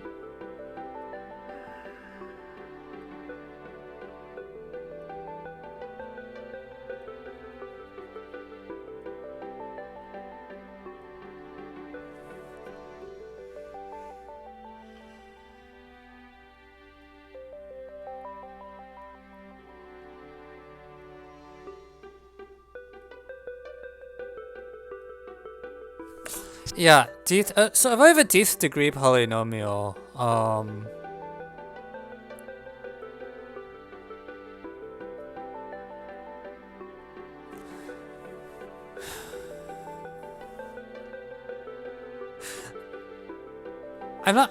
not sure that's even, so like, we know that p is, if p is linear, you know this can't work. Like if you have an angelic number, there's no way that it's just under a power of 10. On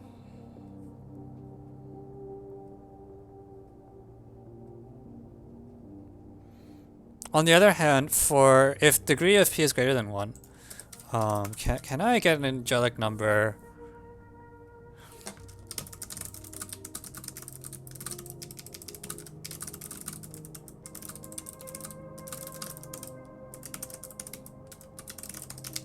so that p of n is slightly less than a power of 10? Whatever slightly less means. And the answer should be, yeah, I hope. It's not clear to me how much the angelic constraint will mess with us. I just don't have any good intuition here. My feeling is that it shouldn't be... It might be pretty bad actually.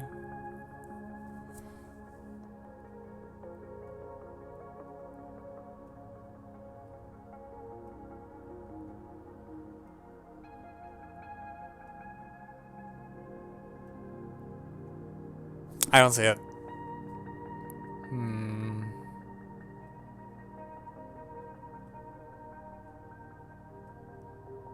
Are the numbers left out for a usable reason? I have no idea. It sounded like people were making like, I don't know.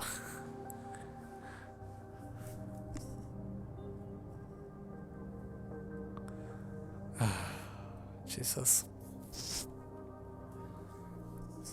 Today is not my day.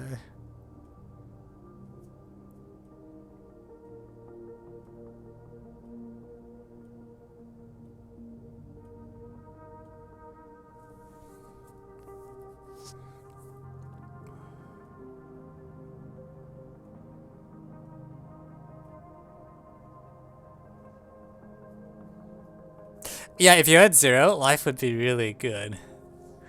You just do ones and a lot of zeros, and then everything's fine. Here you, but because 0 is explicitly blocked.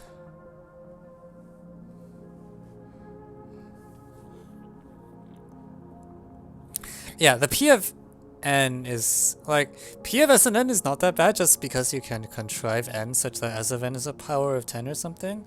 But S of P of n, like when n is restricted to be angelic, P of n just seems not nice at all.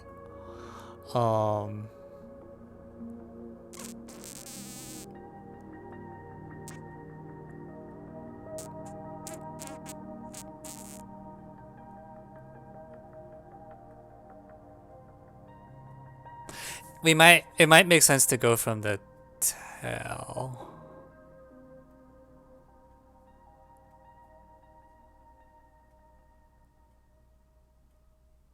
I don't like it.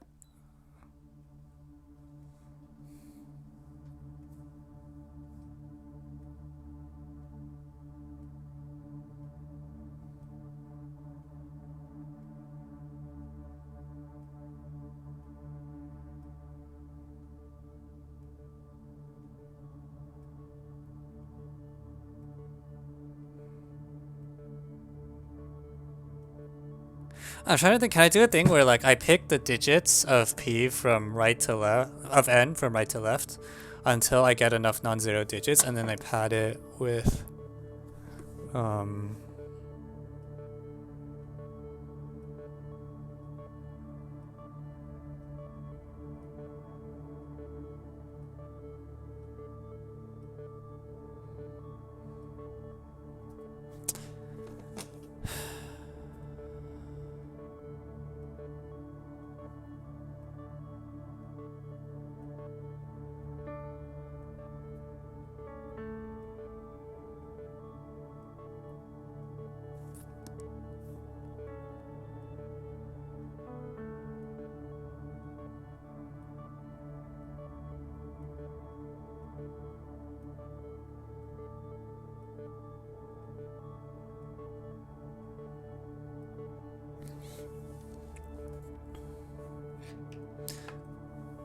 what makes linear so special? Like, because like P of x equals 10x is a solution.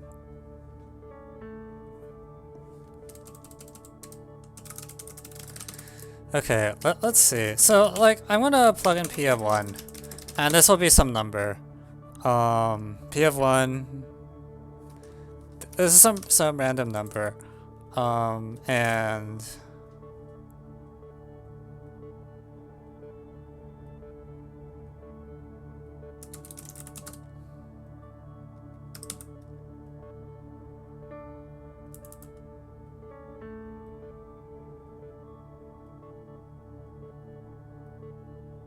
no, I don't like this. This is not good at all.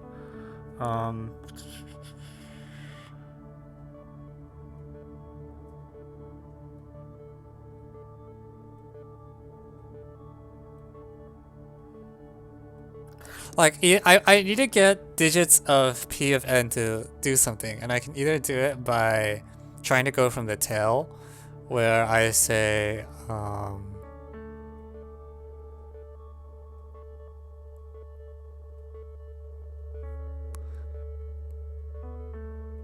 where I try to get, I try to make some digit near the end of the number non-zero, and then keep adding on more numbers from there. Or I want to go from the head, where I want like cx to the d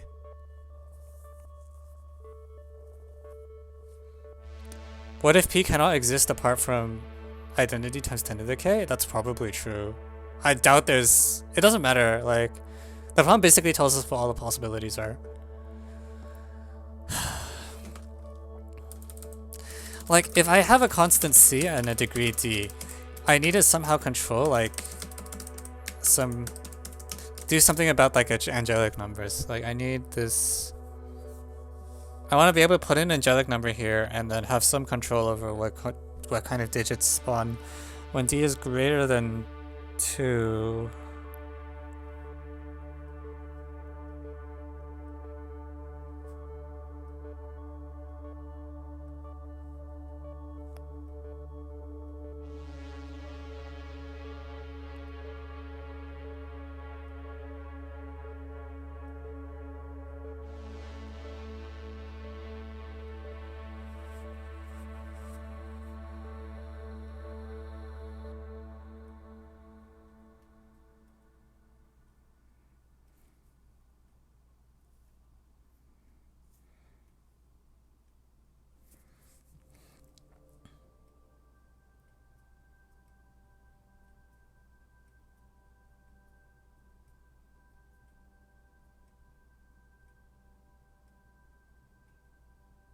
I have no control, like, at all. I have no idea how you fight with...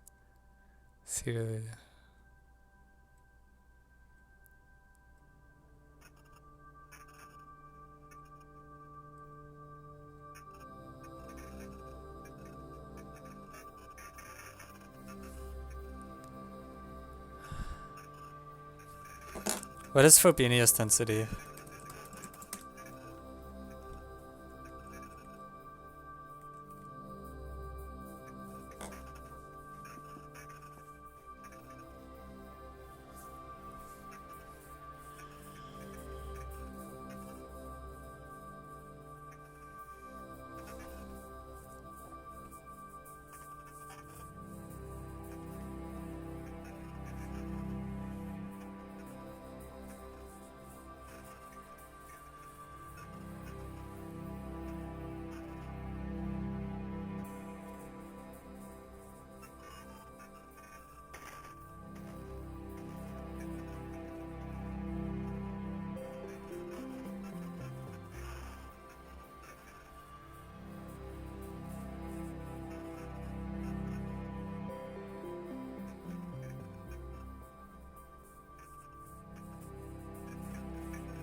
Yeah, can we solve non-monsters? I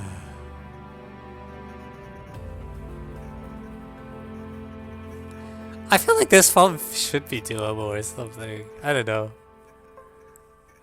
This has been a long way, yeah, but I'm getting nowhere.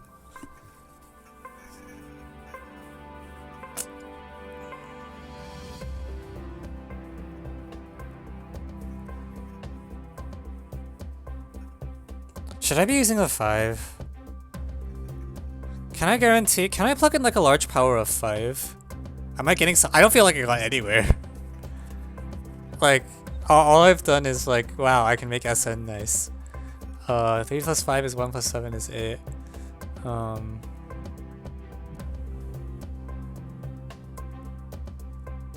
that's probably. Can I like? So, hang on. No, you're missing 4. I thought for a moment they might all be distinct mod 5, so you could like construct any residue modulo 5, but that's not true. You can construct any residue modulo 2. That is a thing you can do. You have an even digit. So I can get the polynomial to do what I want, at least mod 2 to the k. I don't know if I can get it to do what I want mod 5. You'd want that like... Hello, Math Logician. We're currently getting destroyed. Yeah, none of the numbers is 4. So I don't get enough. So I can construct angelic numbers.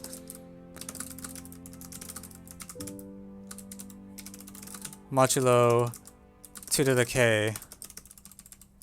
Well, whatever 2 to the k I want. Is that useful?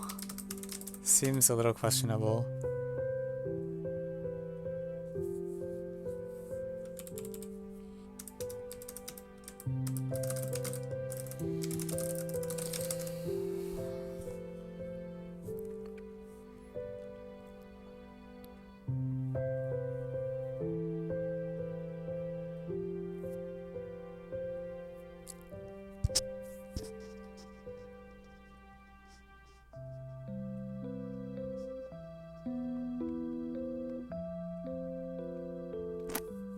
Why couldn't these be distinct mod 8? Like, if it was 1, 3, 4, 5, 8, you know, we might... Sorry, not 1, 3, 1, 3, 5, 7, yeah.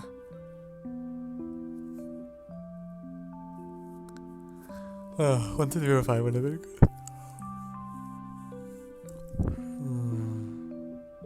Yeah, I was, okay. Yeah, that was,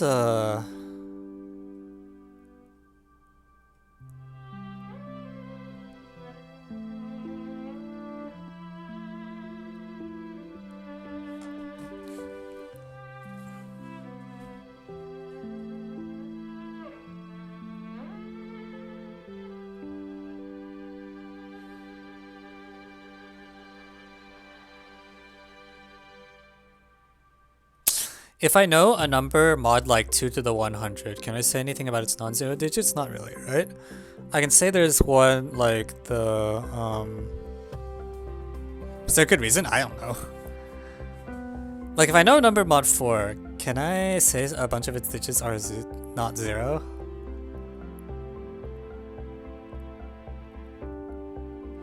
Okay, so suppose the number is like 2 mod 4, that doesn't help me, right? Like it could be 10. If it's 1 mod 4, that still doesn't help me. It could be like 0. I feel like mod 4 isn't like, if I know it mod 4, mod 8, etc. Like knowing a number mod 8 doesn't tell me enough about the last 3 digits to get it divisible by... This 9 is 1 mod 4. Yeah...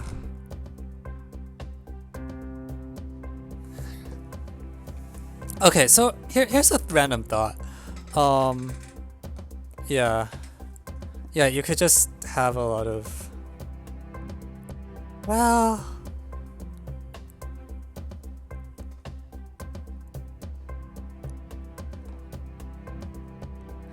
You can't have too few...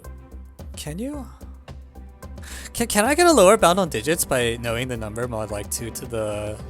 Like, is there a residue mod 2 to the 100 such that if I know the number is that thing mod 2 to the 100, then I can lower bound the number of...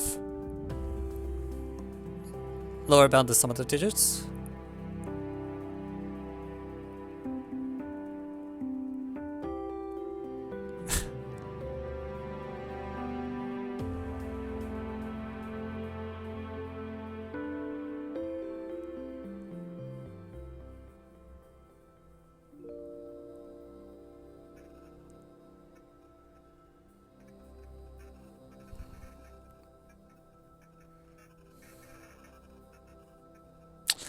Head or tail, head or tail.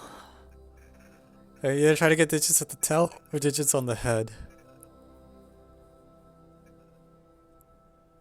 Even if I could though, like suppose I could get the sum of digits to be pretty large. Well, I just need it larger than like coefficients.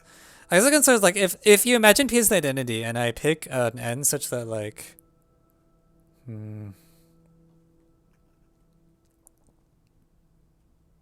well, what happened is the wait. Huh? Yeah, if the sum of the digits is large but is like a power of 10, I guess you just want, yeah, that's what you want.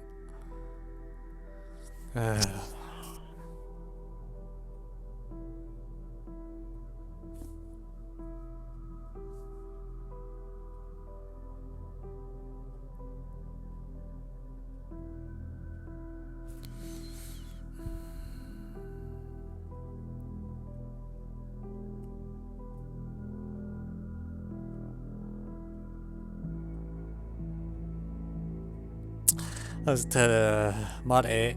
I just feel like this is giving you like, so mod 8 will tell you something about the last 3 digits. Okay, here's something that could possibly, you do this really dumb thing where you're like, if I have a very small sum of digits, like, there's only so many bad residue classes. It might be more than 8 though. Like, mod 8, there's only 3 ways to have a sum of 1, or something like that. Mod 16, how many ways is there to have like a sum of like 2-ish? It still grows too large, right? So, so like by balls and urns, the number of ways to have d digits whose digit sum is equal to d, let's say, is at most d plus, oh, it's actually less than exponential. Let's say at most d is at most like, what is it? How do you do balls and urns, guys? If I had 10 non-negative reals which sum to d and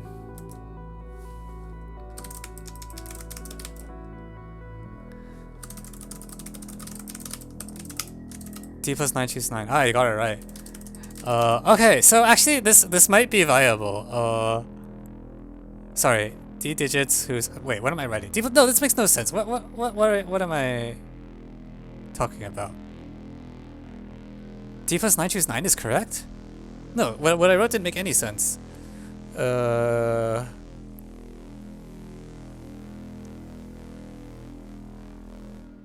Like I have 100 numbers, number of ways to have things which are,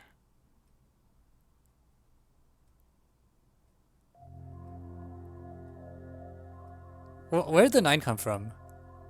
How did I just do this? That doesn't make sense. It's like, I want the number of digit number whose digit sum is at most s, say. What am I doing? What the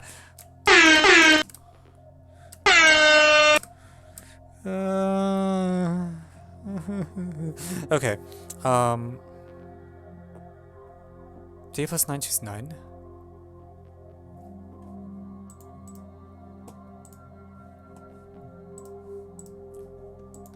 Wait, so, okay, I forgot what I was trying to do. I was trying to say I have d digits, so I have, there's 2 to the d residues modeled to 2 to the d. And what I want to say is, like, you know, there's d ways that I can have it sum to 1. There's like, how many ways can I have it sum to do? Like about d squared-ish, right? So the number of d-digit tails that can sum to, let's say we pick a number s. Alright, okay. By balls and urns, sum to at most s. This is s plus d minus 1, choose d.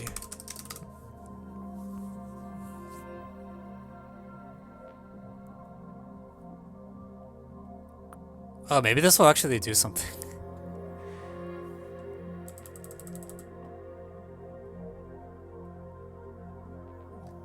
Ish.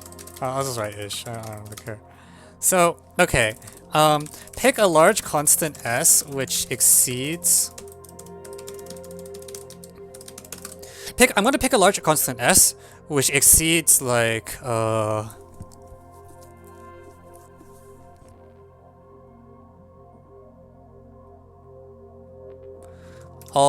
pick a large number s which exceeds all the coefficients of p by blah blah blah. So in terms of p, I'm going to pick a large s. And then this is like it's like a polynomial in D. If poly sub sd or something. So as a function of s, it's a polynomial in D. Alright, we're getting somewhere, So comment out this garbage, comment out this garbage. So I'm gonna pick this giant s, and then I pick an even larger d in terms of s. So I want to get the quantifiers right. They're so since 2 to the d is exponential, it's larger than my poly sd. So if I have a very large d, So for very large D, I can pick the last D digits of an angelic number such that P of... Oh frick, it passes through P. Never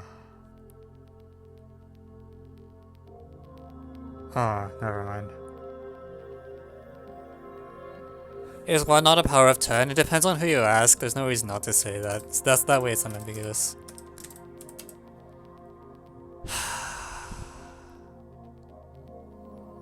It depends on who you ask. Some people will tell you that 1 is a power of everything. Oh crap.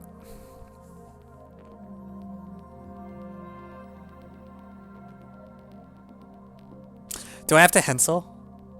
I really don't want to Hensel. Is at most... Okay, sorry, is less than... Right? Is not as... Oh. Can I get a better bound from the fact that it's choose 9? I feel like the balls and urns is like, I can pick... How fast does it grow? Okay, so it's actually the coefficient of x to the d in like 1 plus x squared.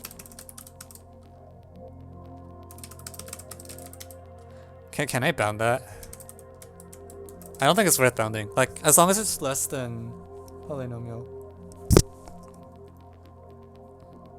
So now I want to turn to the behavior of p modulo to a large power of 2.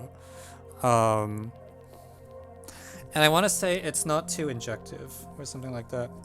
So, hence, some variant of Hensel should tell me that...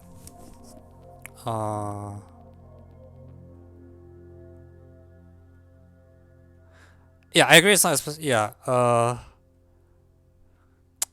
So, if I have a polynomial, it's a prime-powered garbage. Don't worry about it.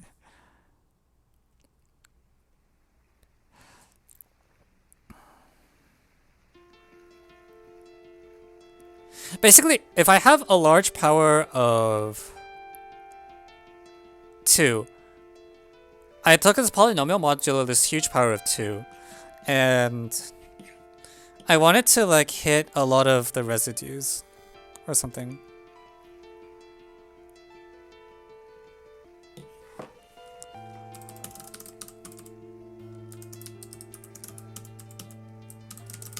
Hensel exponent lifting.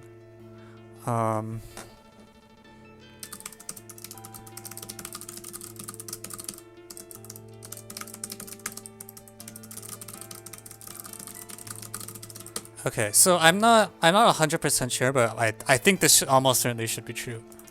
So, the size of the image of P, like the integers mod 2 to the D under P, must be exponential in D. There's no way in heck it is not exponential in D. It actually, I think, should be like 2 to the D divided by like some... Actually, that 2 to the D minus constant.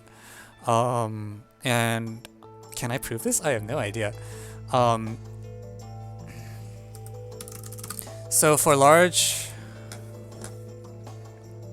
I want a duplicity thing. So if I have an integer polynomial and compare P of x plus 2 to the E, when I compare this, you know this is divisible by 2 to the E. Let E be large. When I compare these two guys, P of x plus... Okay. So it will equal like some derivative like thing.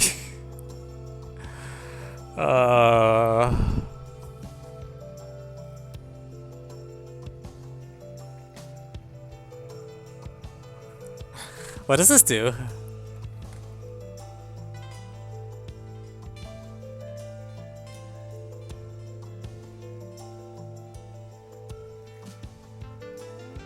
This has to be true though, right? There's no way in heck this is not true.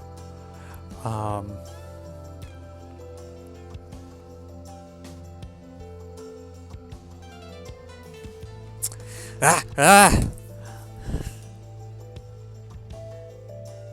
I have to just expand? I just have to expand, don't I?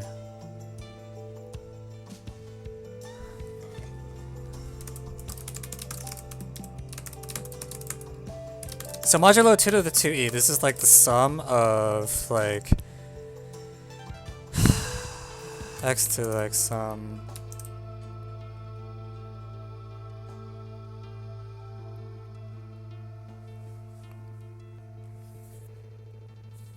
it could be 0. I'm basically looking at p prime. The derivative. God, no. No.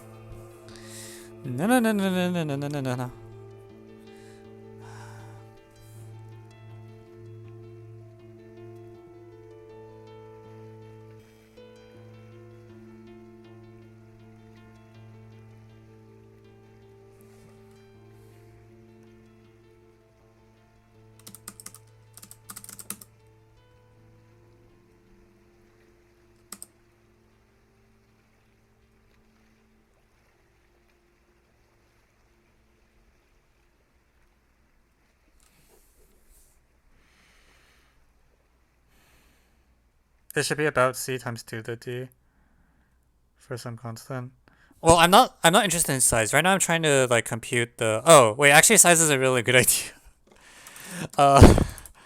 Wait, yeah, forget number theory, alright? Yeah. C times 2 to the e to the d to the degree of p. The leading order term is oh shoot. Degree p minus 1, right?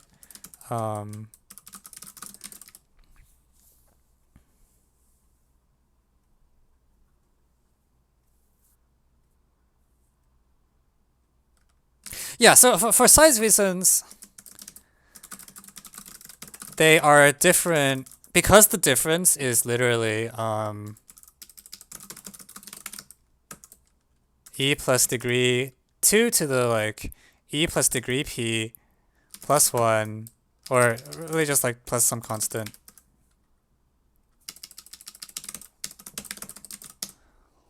So x, you can assume x is at most 2 to the e. And okay, yeah. So we're fine. Basically what this means is that if once you're modulo a sufficiently large power of 2,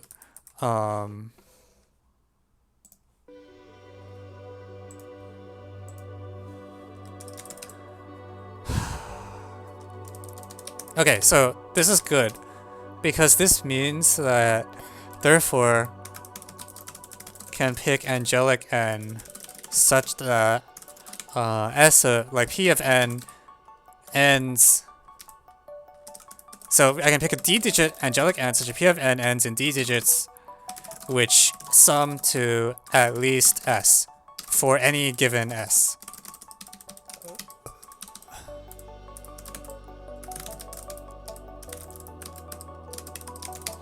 What the heck is this?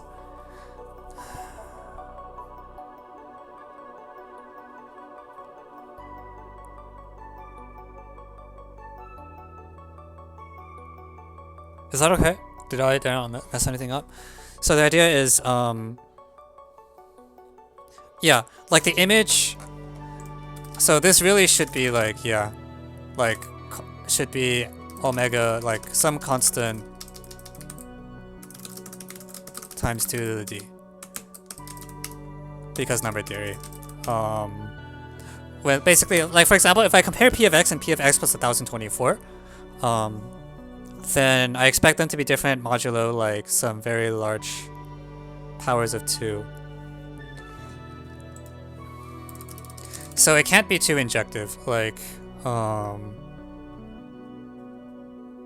yeah.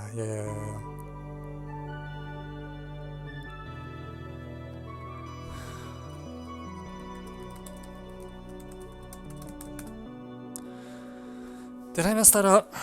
This feels a little weird to me. This is a very weird argument.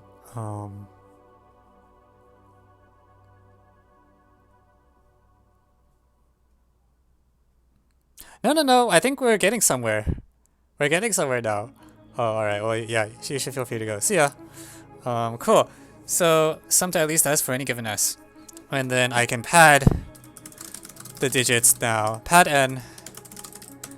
Yeah, no, you can go. It's fine. So now I pad n so that S of n itself is a power of 10. Alright, now I have a thing where...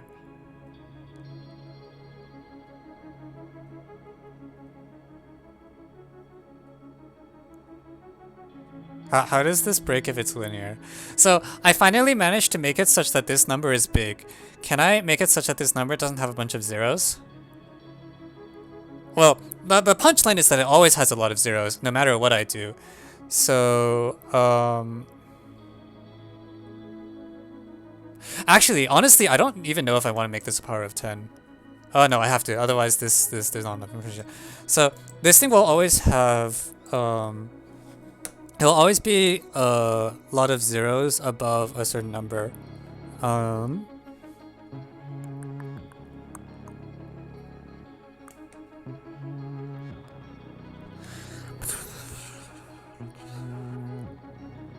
Yeah, I have the tell correct. I can make it such that the tell... Okay, so then I've had... There are more things. And as long as that the sum of the digits doesn't have... The sum of the digits is at least s. So it's not too small. So it must have a lot of zeros because it's a substring of p of s of n.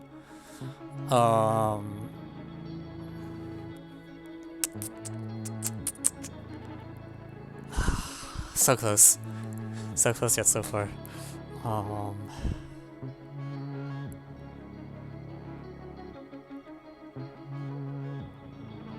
I finally managed to get it to be large. How do I get it to not just...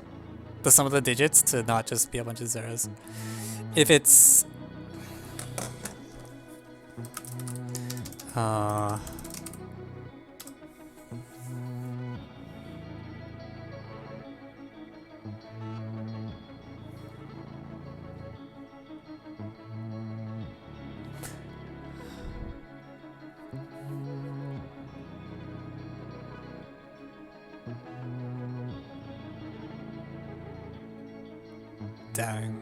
Dang it. I got this to be large! What do I do now? What if it's just a bunch of zeros?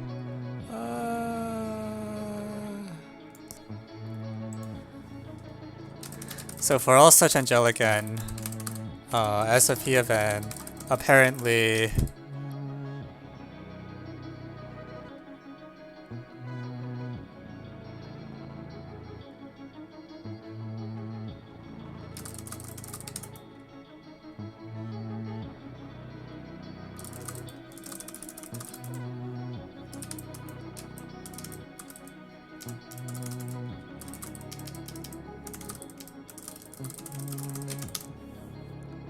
Catalysts. Hello, catalysts. Okay, so to recap where we are, what I've managed to show is that lemma for any s can pick an angelic n such that s of p of n is greater than s. I'm reusing letters. I'm sorry, I really shouldn't reuse letters. What do I want to call this instead? How about we call it sigma? We can make ourselves look really cool by having sigma.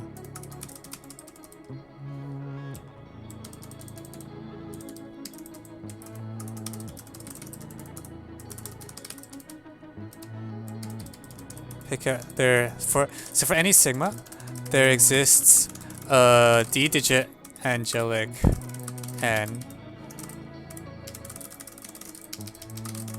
and d-digit angelic n such that s of p of n mod 10 to the d.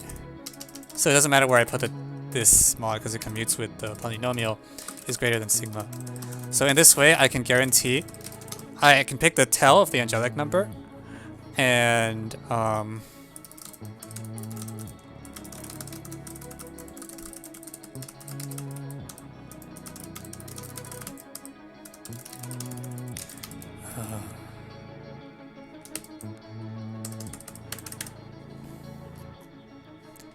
in particular, we can also then stick more numbers in front of that n while maintaining. So any angelic number. Let me call this the tail actually. T. We'll call it T. Which ends in T has S of P of. We'll call it angelic number n. S of P of n is greater than sigma. So, you know, on the other hand, can pad such that S of n is like a power of 10 or some other similarly nice number. When I do this, this implies that so S of P of n must have a ton of zeros.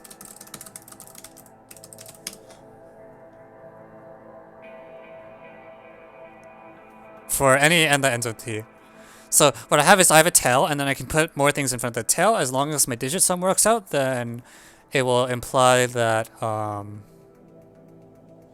the sum of the digits of P of n is very, very zero heavy.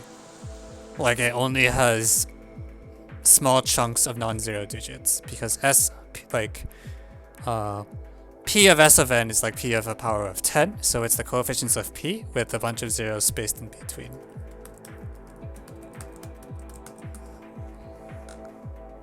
That really should be enough to show it's linear. Right?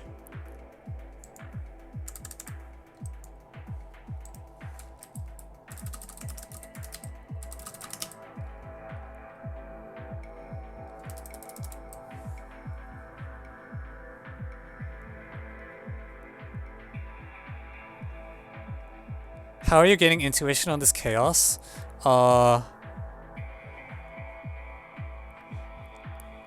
I like how linear is only half of. Well, once it's linear, we should be almost done. Like, once it's linear, you should just be able to hit it with a hammer.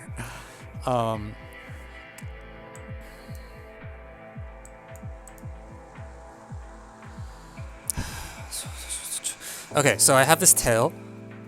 The tail I can't change, but I can put as whatever heck digits I want in front of it. And so I have this enormous number that's a substring. Hey, actually, I even know like about how many zeros it can have, right? If I have 10 to the e,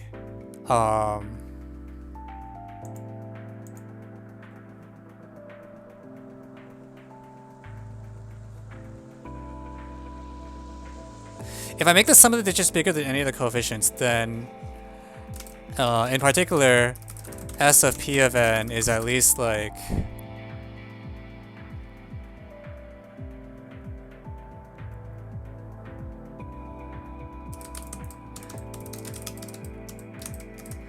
yeah, so the reason is that P of S of n is P of 10 to the e, which means it is coefficients of P with a huge number of zeros padded between them.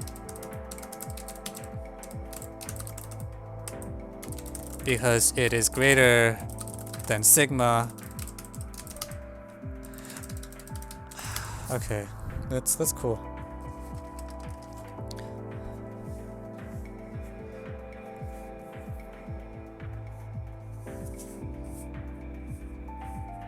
Cool.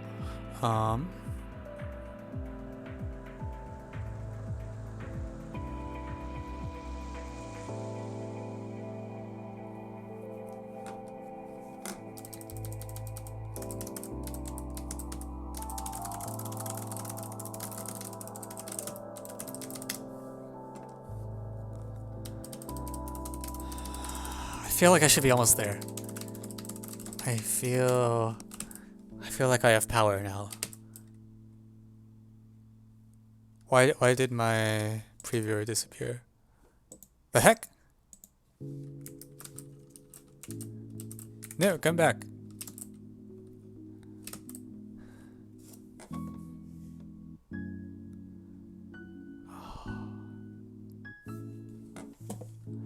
All right. There's a bunch of zeros. Zeros as far as I can see. This is true for any. So the sum of the digits of p of n is very constrained. Can I do something with that? I don't know if I can do anything with that.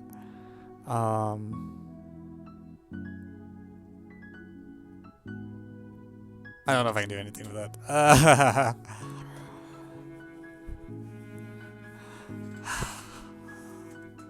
I got so excited because if this is the solution path, it also explains why the digit is 8, because that way you can actually control mod 2 to the k, even if you can't control mod 5 to the k. But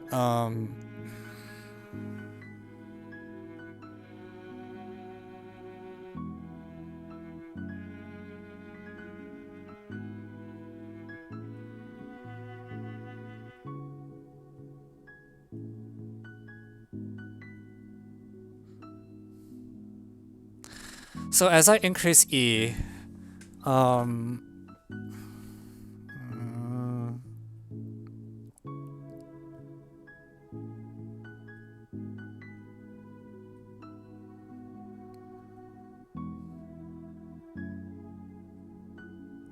maybe I should use 1 plus 7 equals 3 plus 5 after all. How can I control the sum of the digits of p of n? I managed to nail down the tail, but I actually still have control over the head. So what happens is, like, if I make a little perturbation to the head, it somehow doesn't change too much.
Well, it goes bad because if I square things or stuff.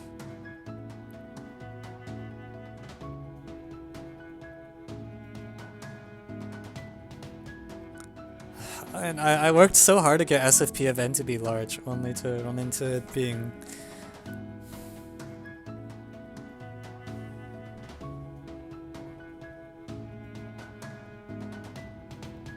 It must be very stable. Can I do anything with that?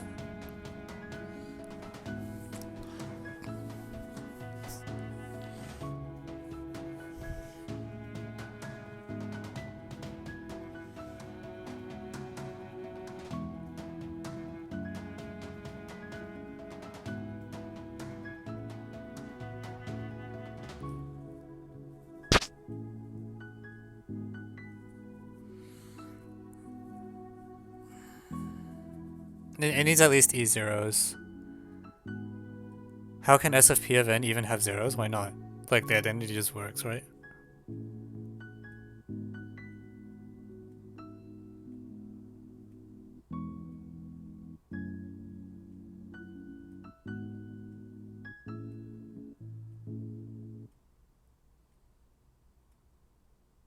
Huh? No, by zeros I don't mean roots. Like, has the digit 0 a lot.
Mm. Mm. Mm.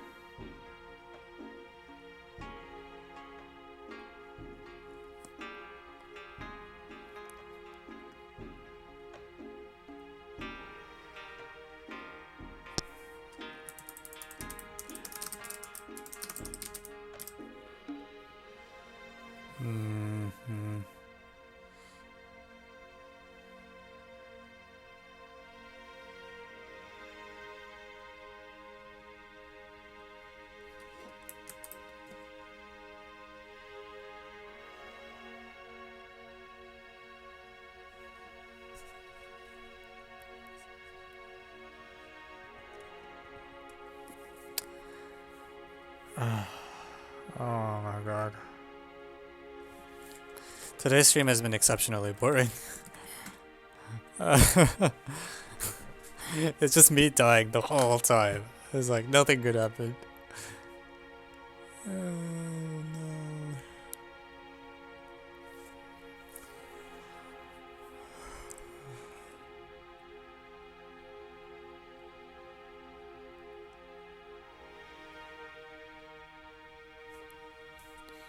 Ten to the 10 to the e? Yeah, I mean, I have a string of ones of length 10 to the e, so that's what's happening. No, we're not iterating that more.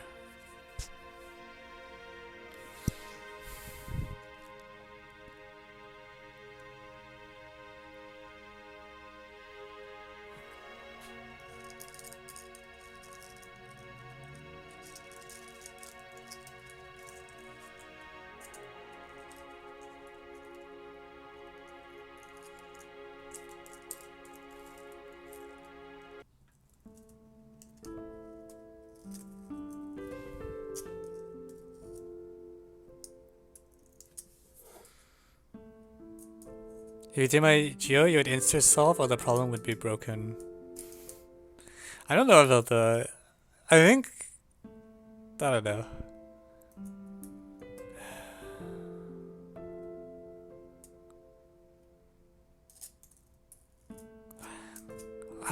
I'm so... I finally got the sum of digits to be like bounded away from like a constant. But that's not good enough. It's like now I know the sum of the digits of p of n contains a lot of zeros in it. It's like a substring.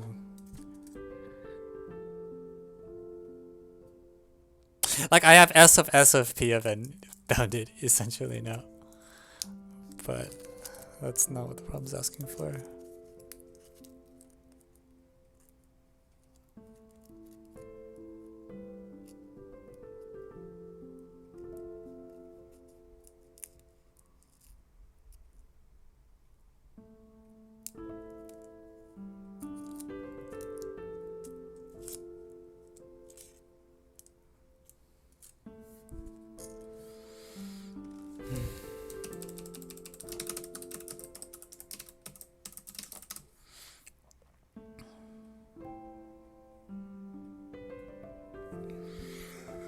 It's just I know it must be true. Like there's no way that when I add more digits, like magically the sum of the digits increases by like I'm almost imagining like you have 1 and 7 and you like can switch them like 1s and 7s.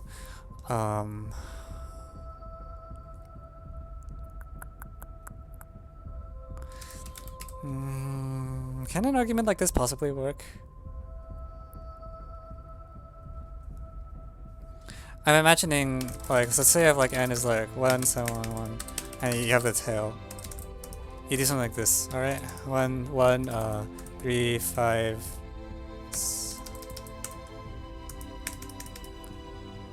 And then there's a tail. And you compare that against like n of 1, 7, 3, 1, 1, 1, and then more things in the tail. And apparently, for example, these two ends, if I pad them to the number of digits, if I've done the one padding correctly, so the number of digits totals to 10 to the 8, then their s of p values are the same-ish, or once I consider enough variations, they're the same.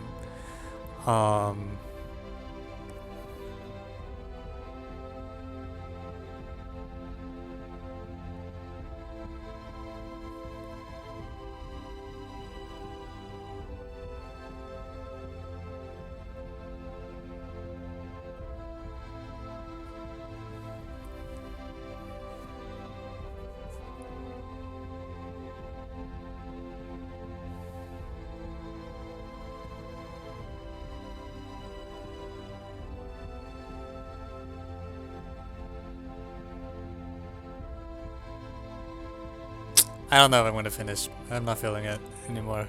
I got excited when I managed to nail down the SFP event, but even then I don't feel like I have any control.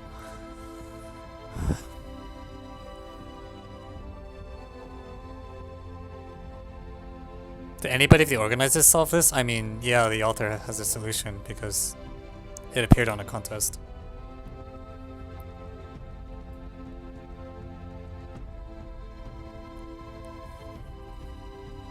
Am I going at all in the right direction?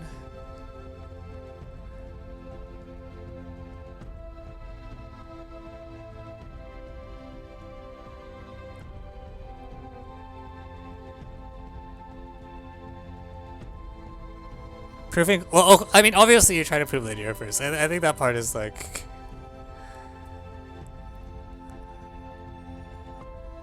yeah, maybe I feel like I'm not. The tail thing doesn't feel like what it. I don't know.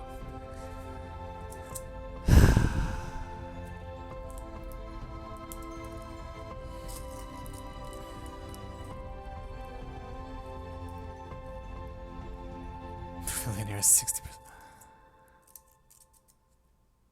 Has that? No. All I have is that I can pick an angelic number such that the S of P of n is larger than any specified constant. So in particular, you can, if the sum of the digits of this angelic n is also 10 to the e, then I can, you know, feed something.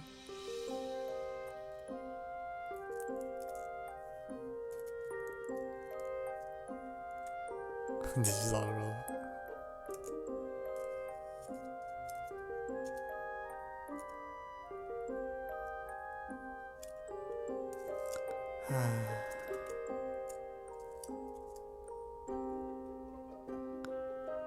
Grant you.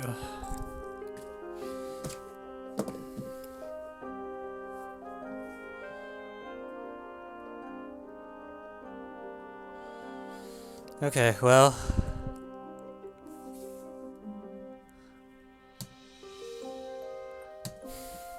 I don't feel like I'm getting anywhere anymore.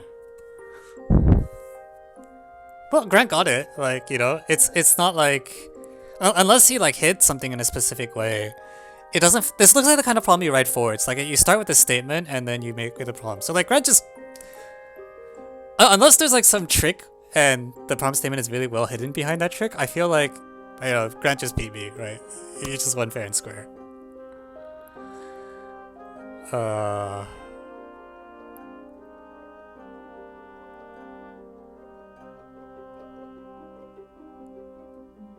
Don't look back and try to use the same idea as 2016 N1.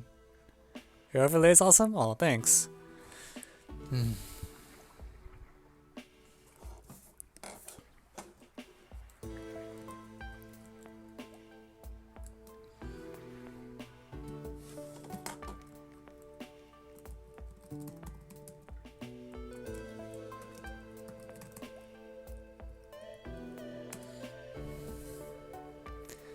Holy one vote.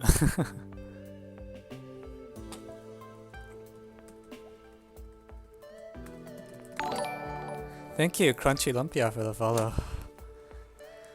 Alright, we gave our best shot, but I think today is a zero problems. What? No, shut up.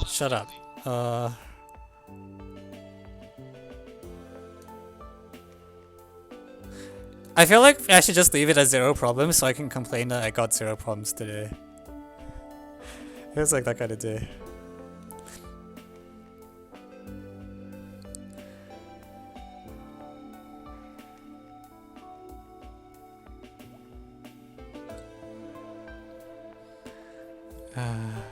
Some of the ones left are not too bad. I know, but also I'm tired. I did not choose the two hardest problems, okay? So people voted for them. I don't know what they expected. Actually, okay, they were hoping I would solve them and I'd look really cool, but today is not one of those days. Did you do your undergrad at MIT? Yes, yeah. Sorry about the Putnam. I mean, I think it's fine. It's just, I got unlucky that both the problems that people really wanted to do were like actually hard.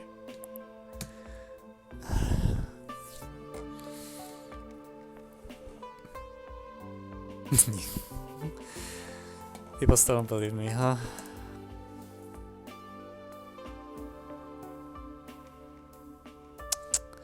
Man, it's just I have a problem where I've had like an excess of videos to upload for the last few times, so I rushed them and now I'm out. Would I have any chance of Putnam if I never did comp math? Like doing reasonably? Yeah. Can we do a trivial insta-solve problem? We can do the Brazil problem. Yeah, also Putnam is just a weird contest in many ways.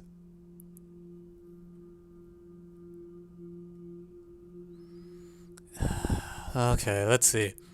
I'm gonna scroll through this list and see what looks easy but not too annoying.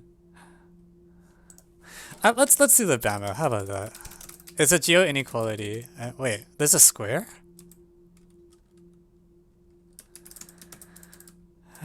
Yeah. Right. K-Ved's problem. I have no idea how hard K-Ved's problem is because there's no source.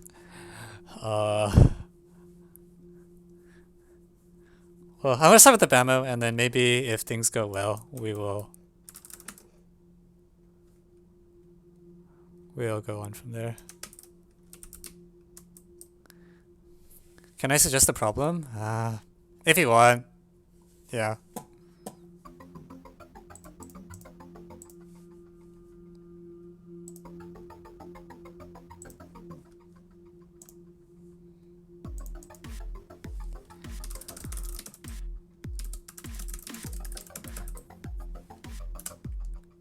Oh, yeah, if you just want to do it for fun, you should totally do it. Like,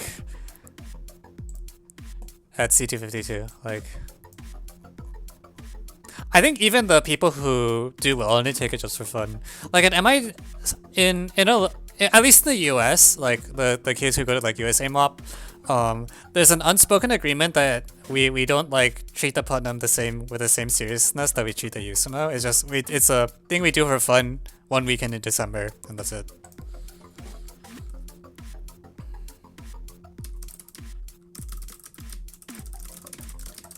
Okay, B, line, EC, line, EC. Yeah, and if you treat the Putnam that way, it's a lot more fun. If you try to treat it like USMO, where it feels like a high stakes test, it's much less fun. Comp math too hard? Man, you're just figuring out now.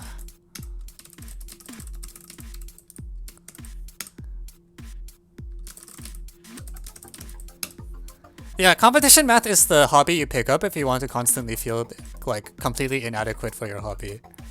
It's even worse than like StarCraft. Well, actually, I'm not totally sure about that. StarCraft's pretty bad too, because StarCraft has a very prominent rating system.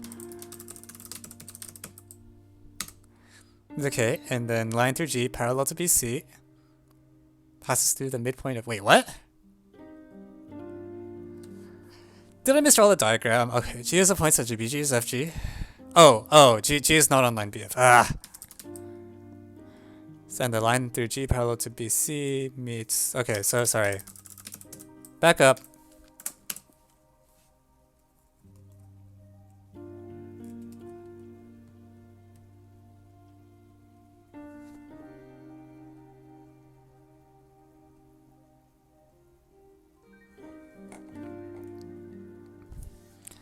Okay, so M is the midpoint of EF.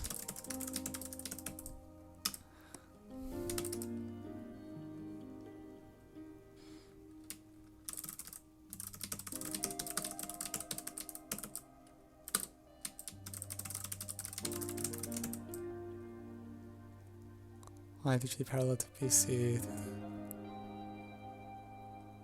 Okay, B and F. There, we found it. I'll let N be the midpoint of BF. I feel square means Cartesian coordinates. Honestly, I had the same thought.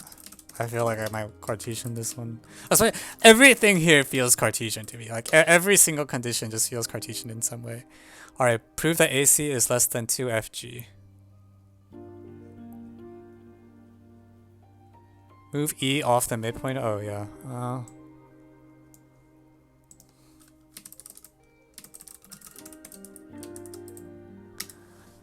Alright, what is that thing? Why is that there? Shouldn't I just... It's just GB, right? Like, BG equals FG.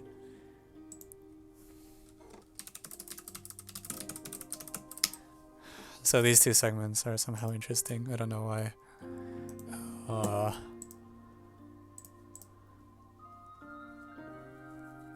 Yeah. How could it not be Cartesian? FG is BG and 2AC. So what is it? I want G to lie inside AC. Is that the condition?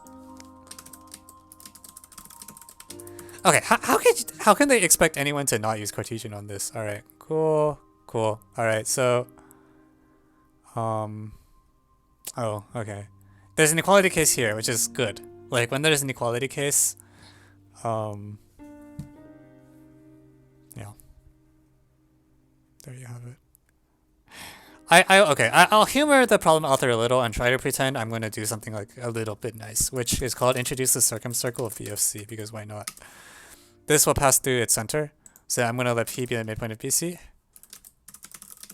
I want to draw the circle, right? I just did. If we're talking about the same circle, maybe we're not talking about the same circle.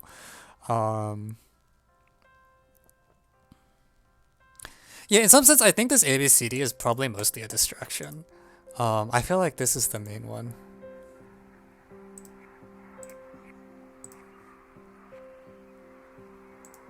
Yeah, it has that.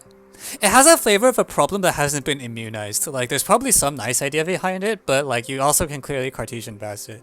GMCP is a parallelogram? Really? Are you serious?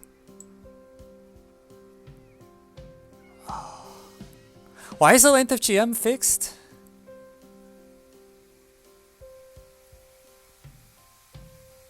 Wait, what? Why is that true? The heck?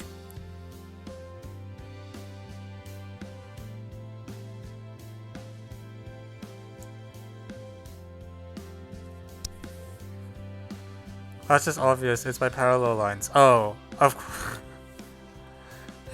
Good point. Man, am I glad I have my viewers. Yeah, okay. I was like, why is GM equal to PC? Oh, okay. Cool, so bang, is parallelogram.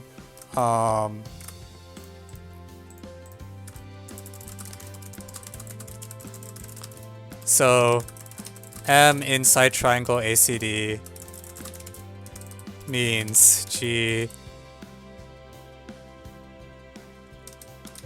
So we want BG to be less than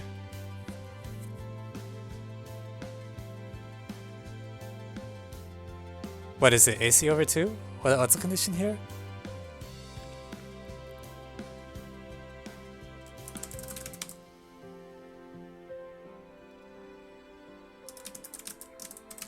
Wait, oh, no, I want a lower bound on BG. Okay, so AC halves.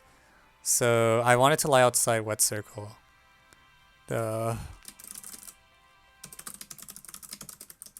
circle, right? Oh, wait, actually this might be a lot closer than I thought.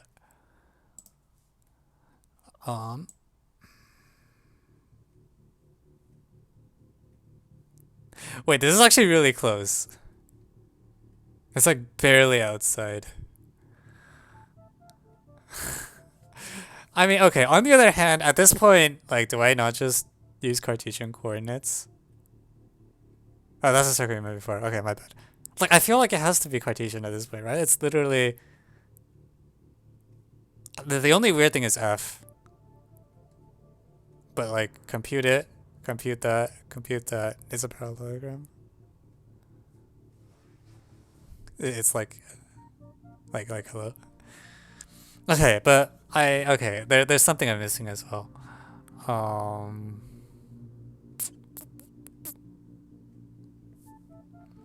BG equals FG, you don't need F. Well, you need F to compute M, am I right? BF equals PM.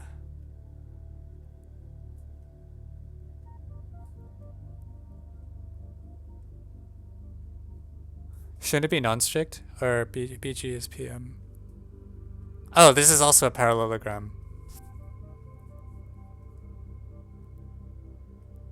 Oh, that seems like a good thing to do. Okay, great. Let's transfer that length. Alright, there's our miracle length. I want this to be bigger than... Okay, great. So can I just delete G now? I can just kill G now, right?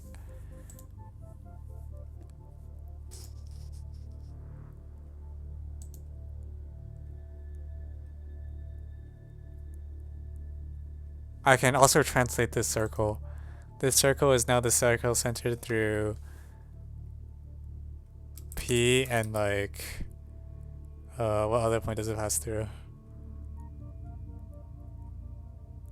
I have no idea what the other point is. Uh distance BC divided by 2 to 0.5. Does that work? Alright, cool.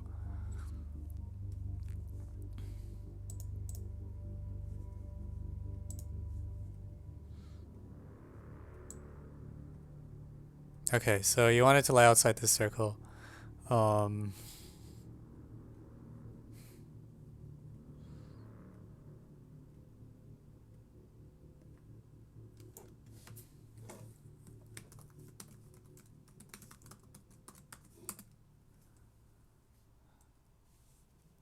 So what's the equality case? It's like when it's here, right? P, yeah.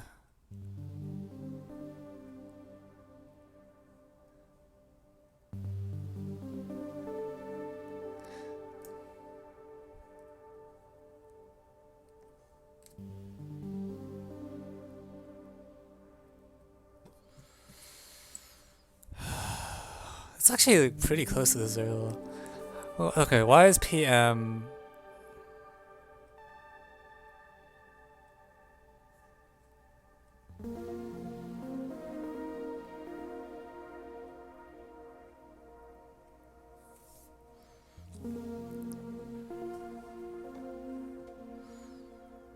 Why is PM far away? Da, da, da.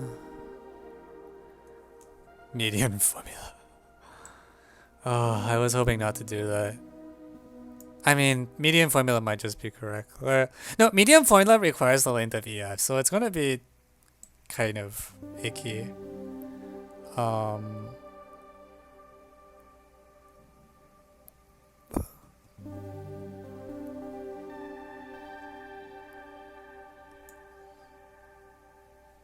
One idea is to reflect C over M.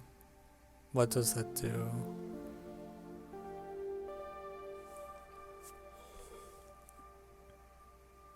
It's like this point F is what's causing things to happen.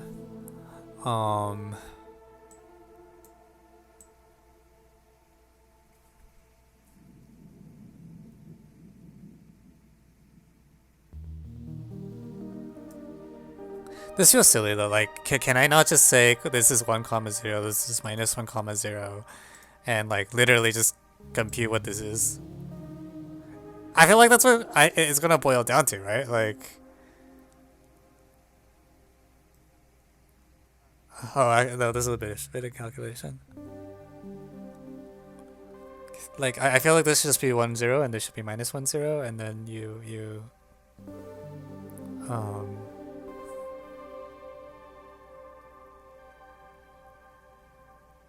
I'm a synthetic for life? Okay, well, help me out here. I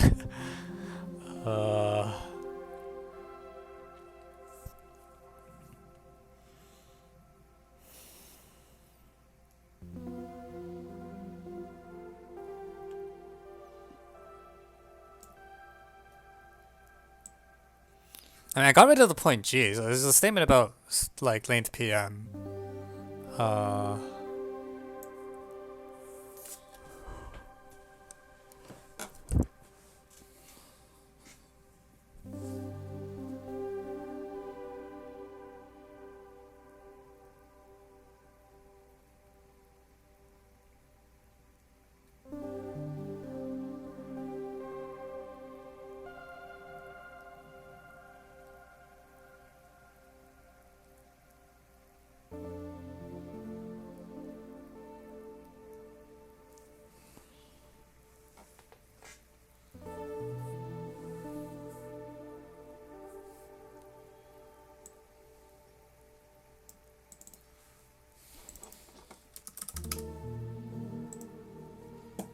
Oops, come back here.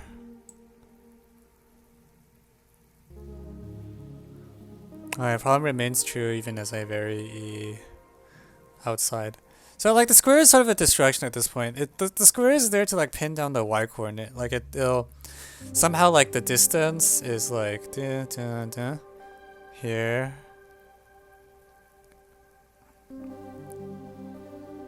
Could you remove m by reflecting f over p? What are f and m? F is like the foot from B to there.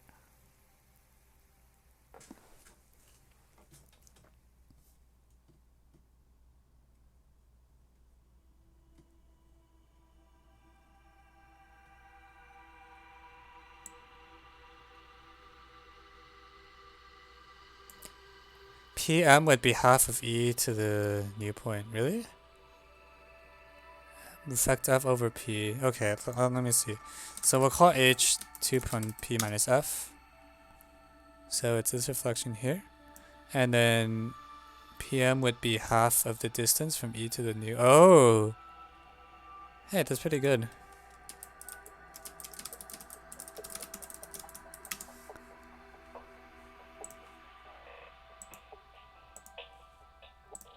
Right, so the point, like, we get rid of, okay, so PM's been doubled through homology at F. And now I want to compare EH and AC somehow.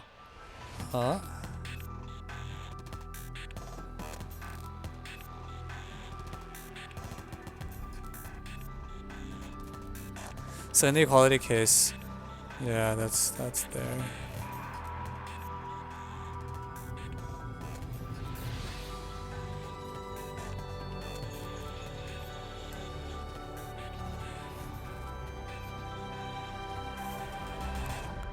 Isn't EH equals square root?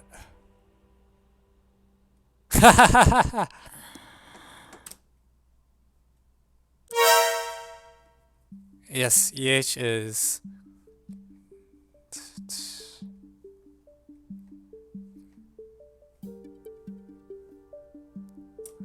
EC squared plus HC squared.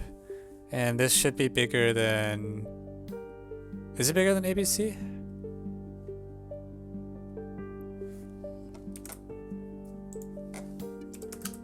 So EH squared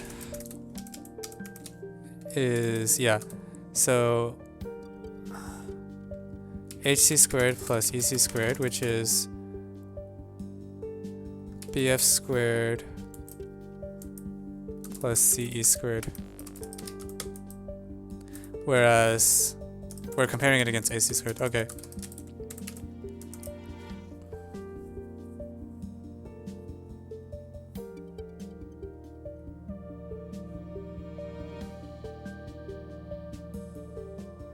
So I just want BF squared plus C squared to be...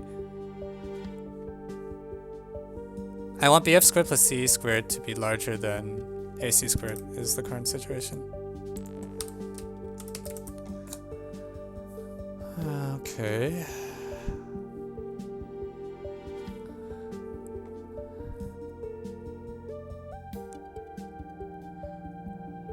Yeah, those two triangles. Okay, so those two triangles are similar.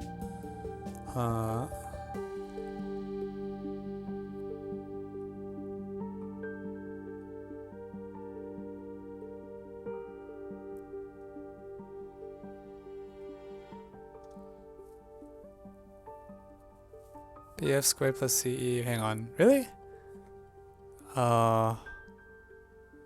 Okay, BF squared is like BC squared times...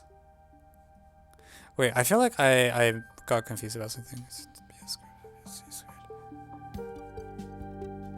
Oh, I see. You want it... okay, so BF... Yep.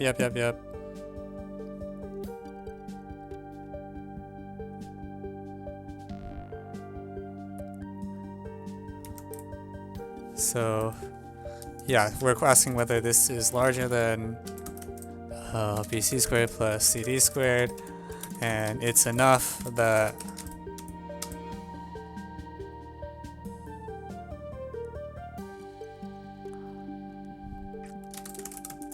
triangle EDC is larger than triangle BFC, which is true. Okay, that'll do it. Thanks, guys. We did not solve 0 problems today. This was so weird. Yeah, I don't know. I know what you mean when you say this has the USAMTS feeling. Like, there's something happening, but it's also so clearly, like, dashable. Like, it's like no attempt has been made to, like, prevent ugly solutions.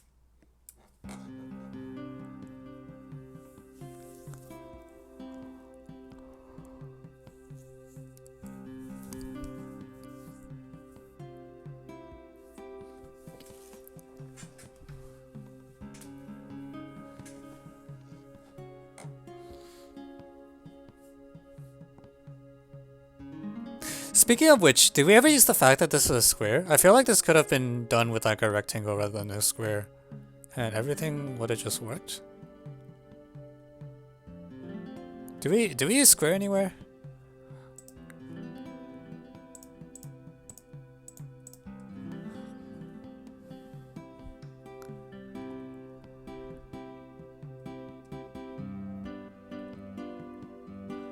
EDC is strictly larger than... Oh, I guess, yeah, I see, yeah. If not, then this one might be bigger. Yeah, okay, that's fine.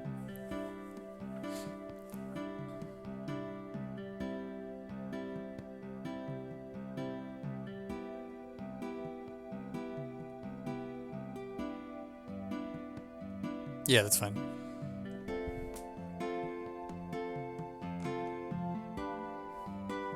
What a problem. Alright, cool. Alright, what do people want to do now?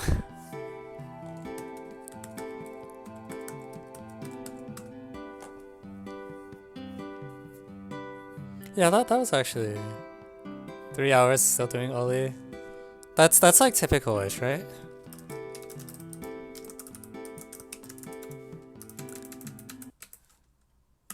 Okay, we'll do Karthik's Geo.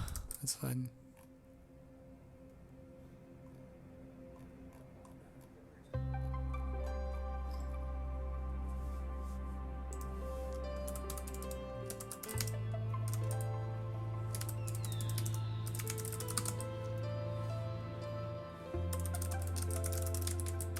Hopefully it's not broken. It's hard for Geo to... It's harder for Geo to be broken than for... compared to other problems.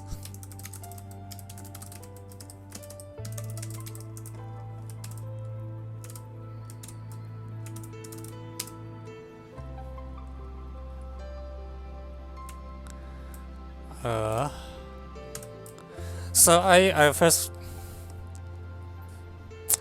Why do you call the line alpha?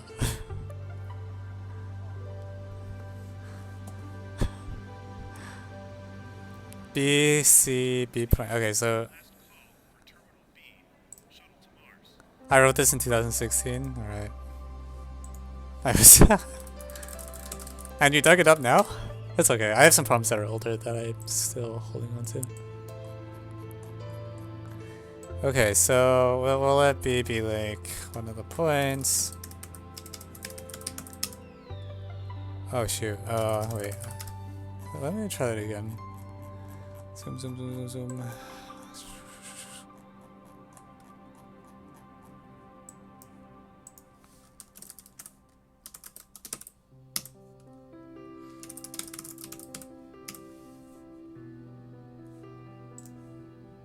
Yeah, I'll probably also do Brazil quickly after this because I'm pretty sure I know exactly how I'm supposed to do it.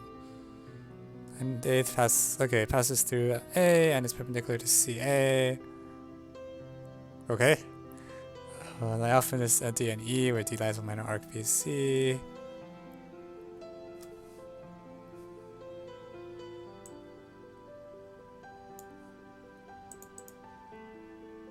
Okay. In that case I want to draw...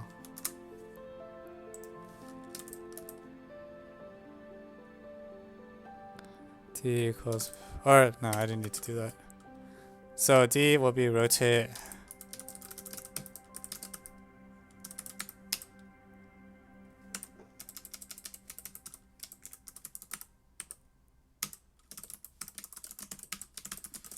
Okay, so here's DE. There's, I'm gonna draw BB prime.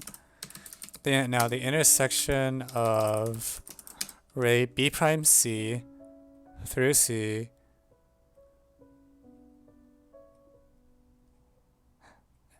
and the angle bisector of B prime ED.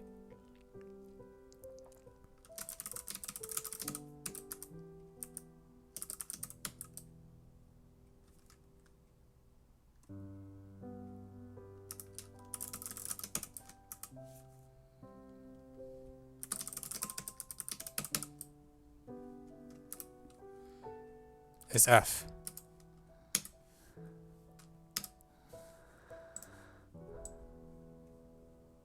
Where is F?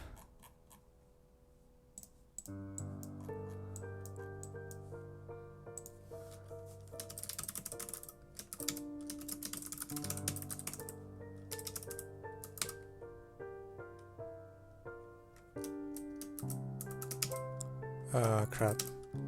EF.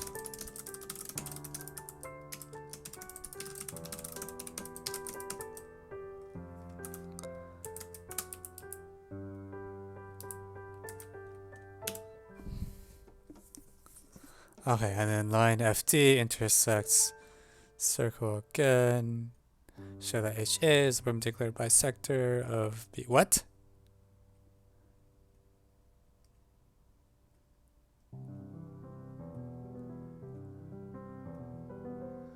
Okay.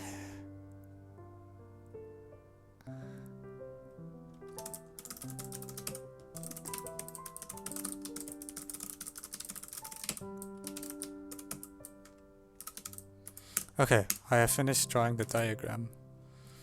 Now, what is going on?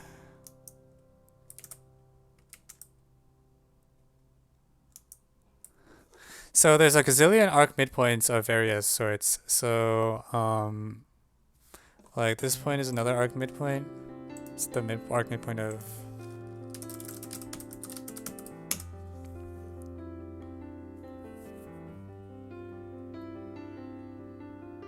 There's gonna be some like Pascal type argument. Why are there so many arc midpoints? Yeah, it's not broken. Yeah.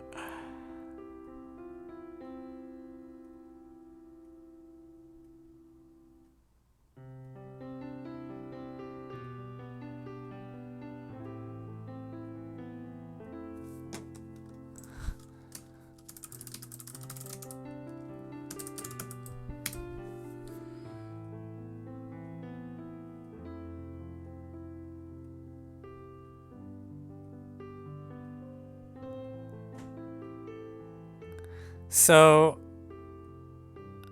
I feel like this is going to be the angle addition postulate.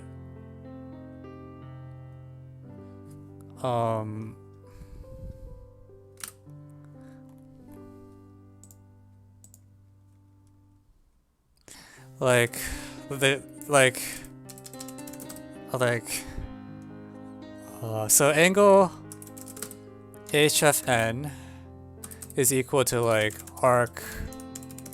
Let me put factors into everywhere. It's a measure of arc HBE minus the measure of arc little arc DN.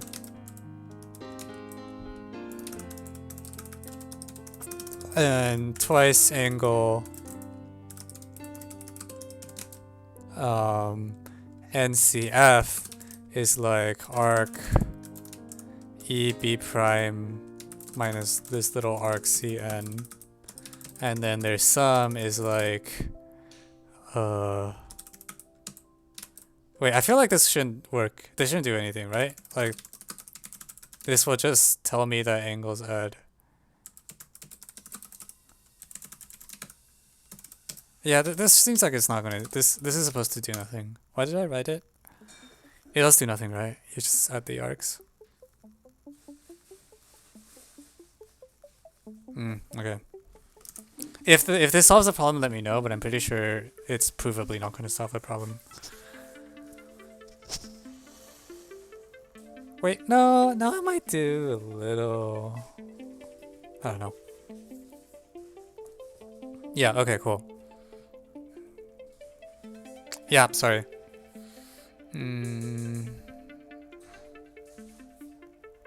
I think it should not do anything because, like, you can do this with a generic picture and all it will tell you in principle. Yeah, it seems like it shouldn't, is the point. Like, there shouldn't be a statement that you get out of this.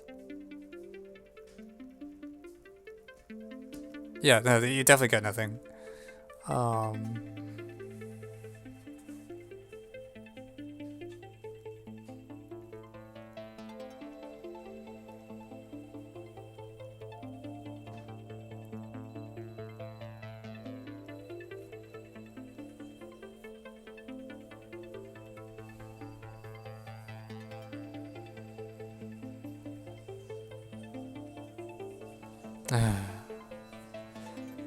What are people's feelings on complex numbers?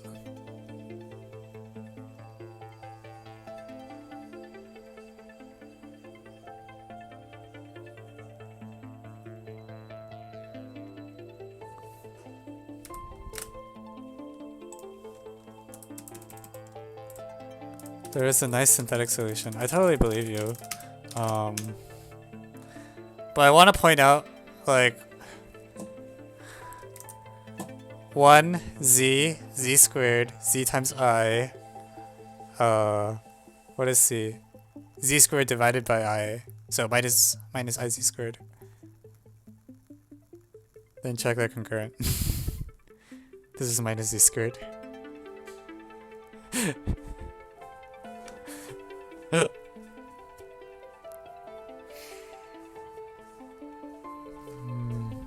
Alright, well, we won't do it, but I'll mention. Probably was never. Yeah. This is a little too blatant. I don't think this depends on DE passing through A. Are you serious?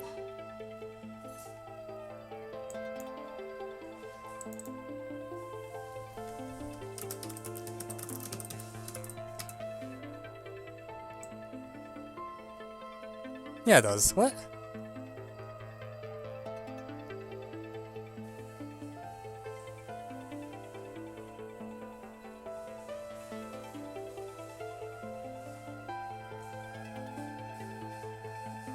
Yeah, no, you need this to be an output, right? Or did I misinterpret?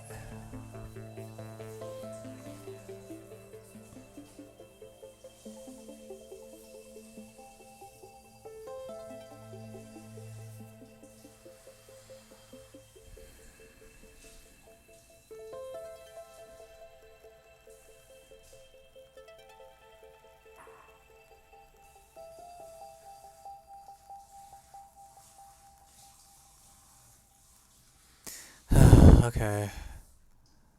This feels like the kind of thing that like should have passed. You still need perpendicular to CA.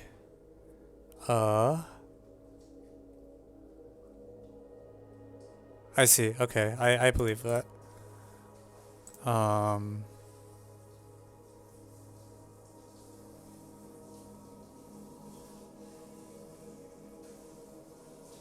Wait, but D is defined somehow, right?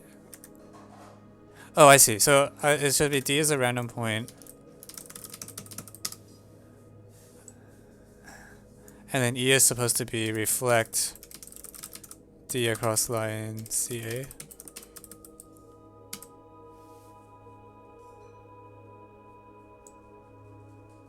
Still doesn't seem correct.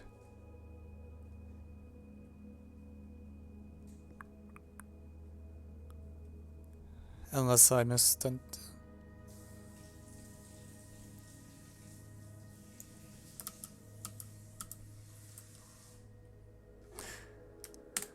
Well, let me try to solve the problem as written for now. So, at face value, there's only one point outside. I suspect there are some more points at infinity. Specifically, the point CC, DE. CC and DE is infinity. BD intersect B prime E intersect even AC, but I suspect the center might not matter. That's an infinity. HH, want HH there too. So tangent H, tangent at C. Also tangent at N. CC. Sorry, not.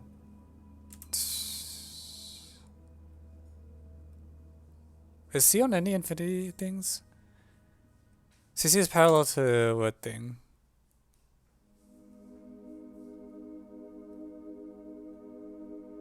$90.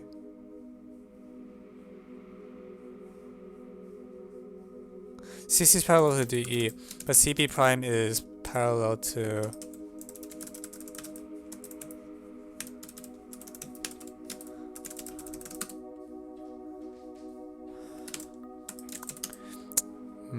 Sorry, B prime D is parallel to BE is parallel to D is parallel to NN.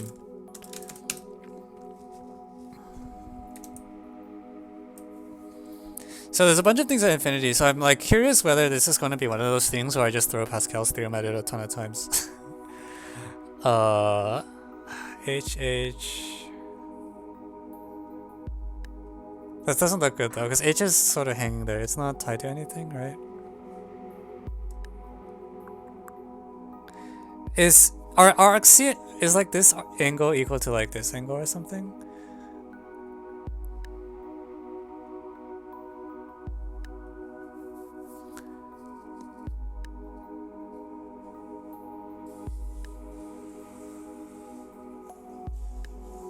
It may be eradicated. Well, I mean, I haven't gotten anything yet.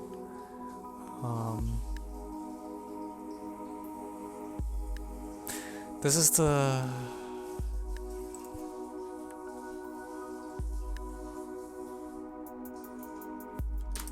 So the problem's equivalent to showing this is a right angle, right?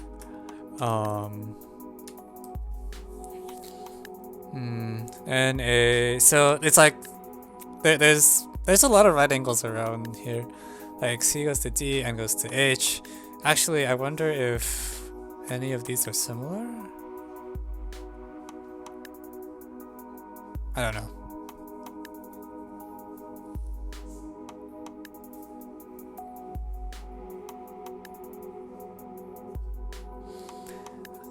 The other thing I can try is that there's like an inversion at F that swaps these pairs of points, and maybe that does something. I'm kind of just making stuff up at this point.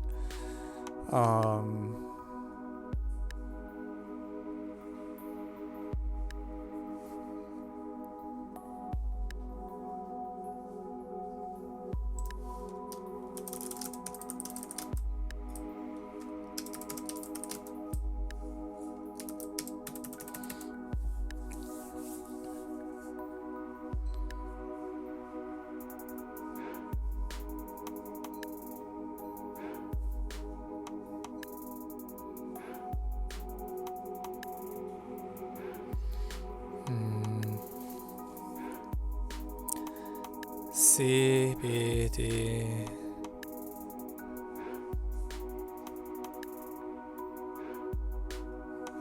What is going on? I think after this I should give up on that. It's too late.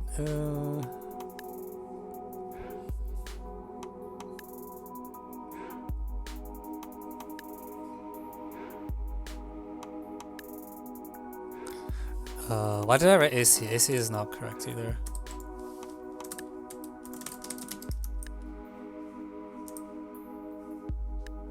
B prime D.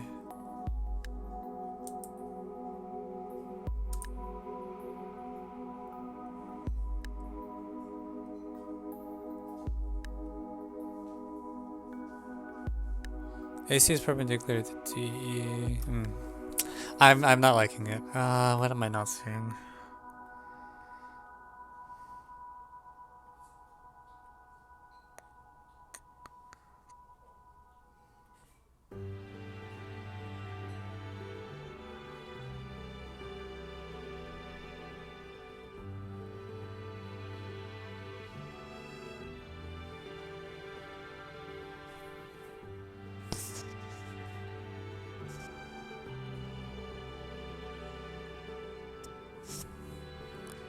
Have you solved 2015 C7? What's 2015 C7?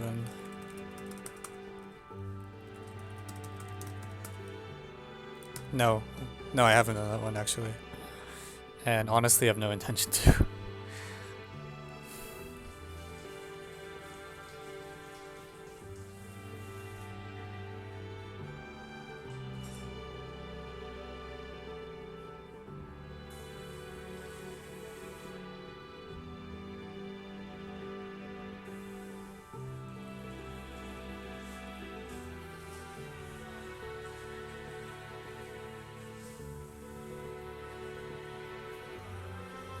Can you try it in the next stream? You can suggest it. I don't really want to work on it though, to be honest. It looks so bad. Or not bad. It's just. It feels like it's not the kind of ROM that's fun to work on.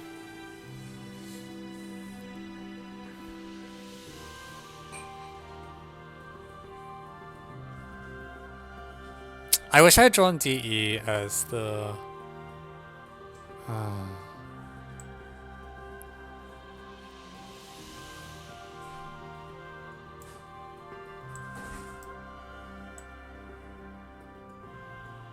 There. Wait, why is H not there anymore? Oh, B has to be on the.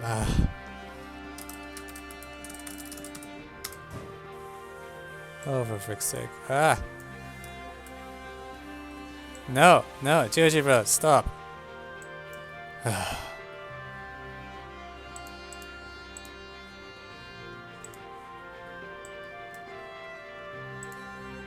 Oh, beep went all. Oh, that's why I couldn't find any of it.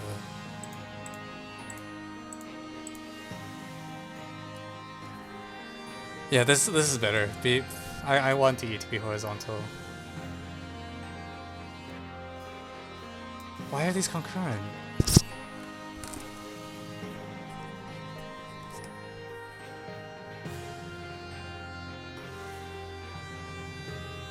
How to draw Vietnam TST geometry? I think you just deal with it. I don't have any words of wisdom for you. Just deal with it.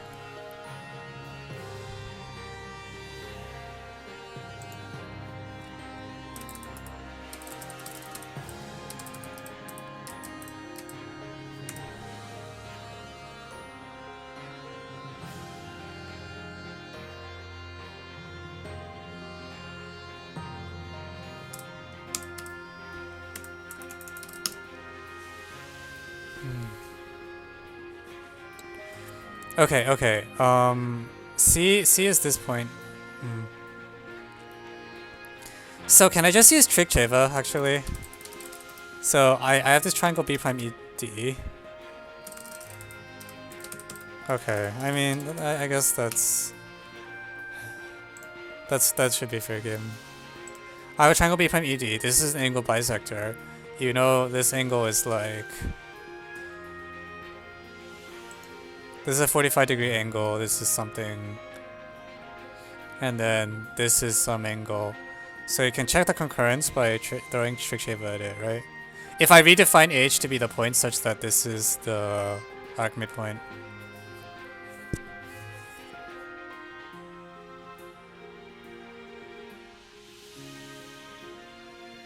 Right? So we forget this Pascal garbage. I keep trying garbage today. Let H be the arc midpoint of BD. Minor arc midpoint. And then by Trick Java, what I want is like whatever the angles are. I have no idea what they are.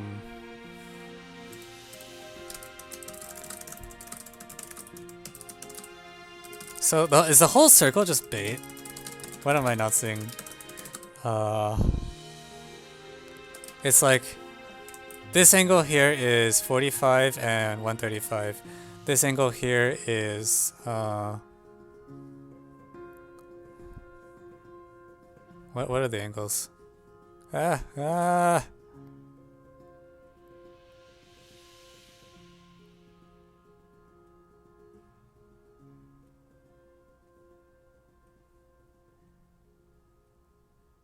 Is that the excenter?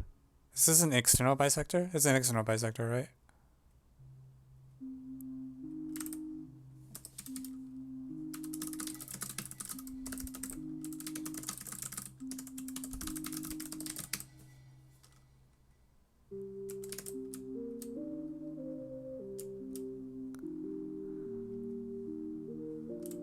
I also misspelled midpoint somehow.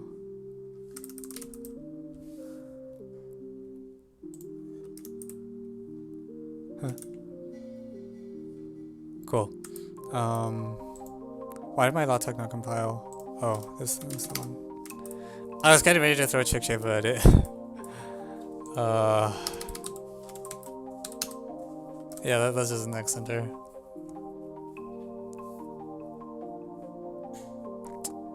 Yeah, wait, I didn't think that was what happened. Like, for some, I thought about the excenter, I was like, no, it's definitely not. I somehow convinced myself this was not the external bisector. Probably because I was looking at triangle BAD when I should have been looking at, or B prime AD, so B prime AD.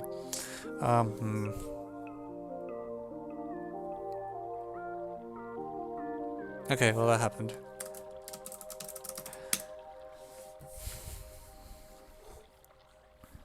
And then I finally was like, okay, this is computed. I'm like, wait, this is 45 and 135. This is pretty funny.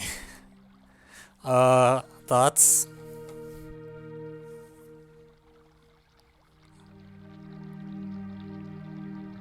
I don't know. What grade were you in when you wrote this problem?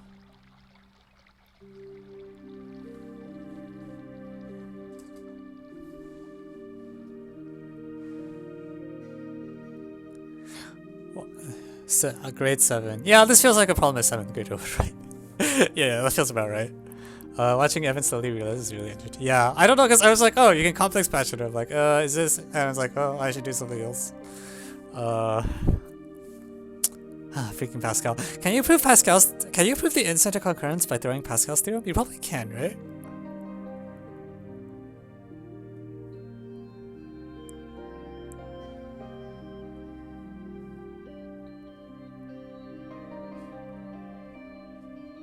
Can you prove Pascal's theorem by or sorry, can you prove the in-center exists by using Pascal's theorem? Like, now that I've spent a while on this problem, I feel like that should be a thing, but I'm not 100%.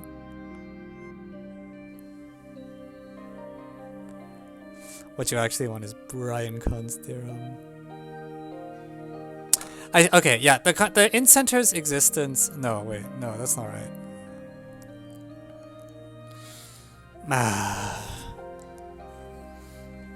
I think it's sub 5 modes. I think.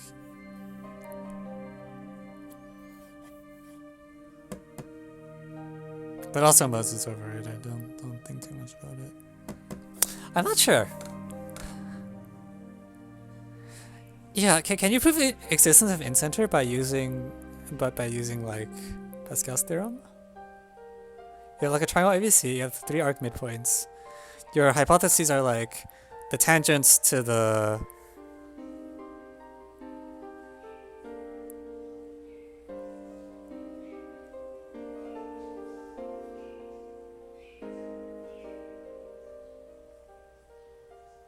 oh shoot, you're right. You have to okay.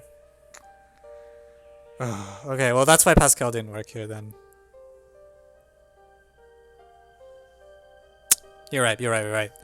Because if you swap one of the midpoint, yeah, alright. Touché. So, all the wrong instincts. Well, okay, I think the complex patcher is not the wrong instinct, but everything else was.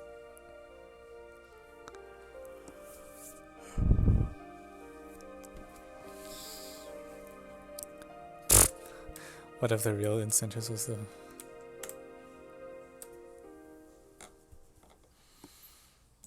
Alright. Do you want a nuke the Brazil problem? I bet we can kill the Brazil problem in like a few minutes.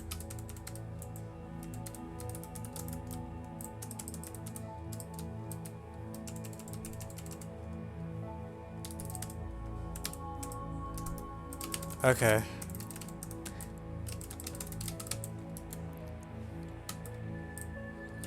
Alright, let's do this. So, first I want a characterization. Claim only odd squares. So, odd squares are 1 mod 8 only. That's true. Claim odd squares mod 2 to the k are exactly the 1 mod 8 numbers for k at least 3. I think this should be true. I feel surprised that I don't know, no one's told me this explicitly before, but I do know the following. For k at least 3, by exponent lifting for p equals 2, which you should never use, you should always just factor it, but well, I'll just quote it. I'll just put it this way. 5 is a half primitive root. This feels so bad. Modulo modulo 2 to the k. Meaning the orbits of 5 will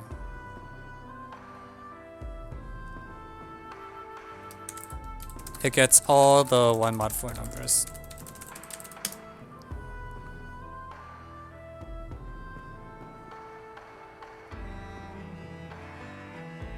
This should be true. Every number it hits is 1 mod 4, but also by measuring the order, you can see it's a complete cycle. So the 1 mod 4 numbers, modulo 2 to the k, are generated by 5. So the quadratic residues will be the ones that are 1 mod 8. Yeah, okay, cool. So, next, so C is a quadratic residue. Well, C minus C is a quadratic residue. If and only if the powers of 2 factor out.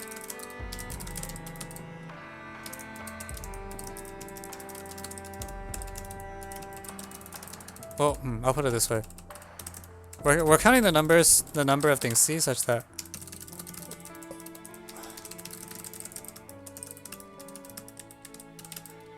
that V2 of C is even. And the odd part, the odd part is 1 mod 8. That's the necessary sufficient conditions. Okay, so V2C equals 0. C equals 0 is one case.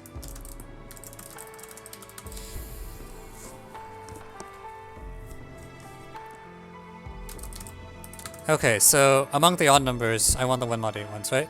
So 1, 9 up to 2001 on the top, and on the bottom, -7, -15, all the way down to -2007.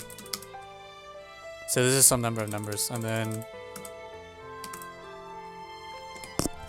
how fast does V2 grow? Can I just enumerate these by hand? I think it grows fast enough, right?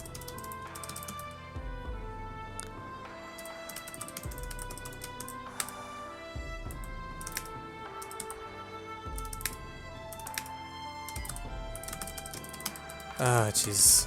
Okay.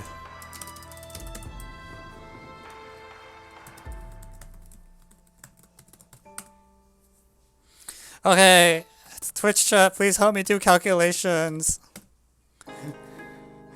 List all quadratic residues of 2.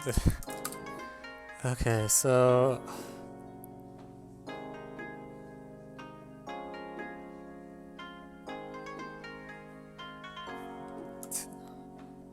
to 2000.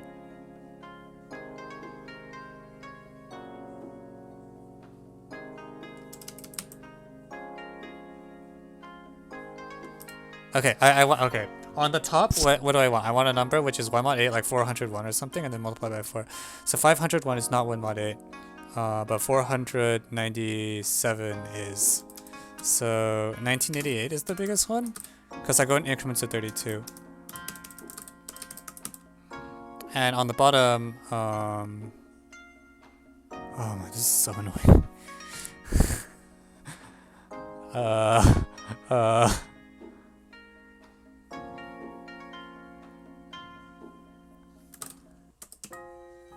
it's surprising the viewership. Yeah, I'm surprised there's always at least 30 people. I think what's happening is some people realize that if they leave the stream open, they can farm V-Bucks. So I guess I'm inflating my viewer count by having viewer channel points. Ah! Okay, what's the bottom? Minus...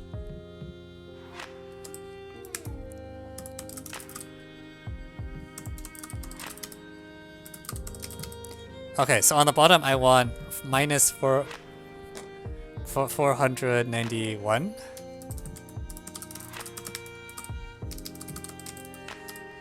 That's the wrong residue. No. 495. Yeah, great. Okay, and this is minus 1980.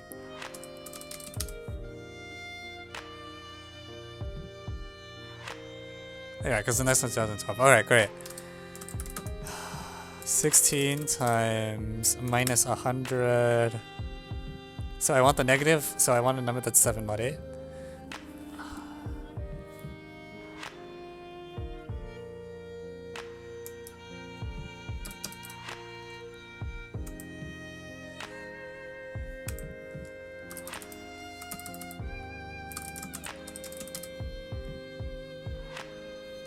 Alright, and then on the top I want a number that's 1 mod 8.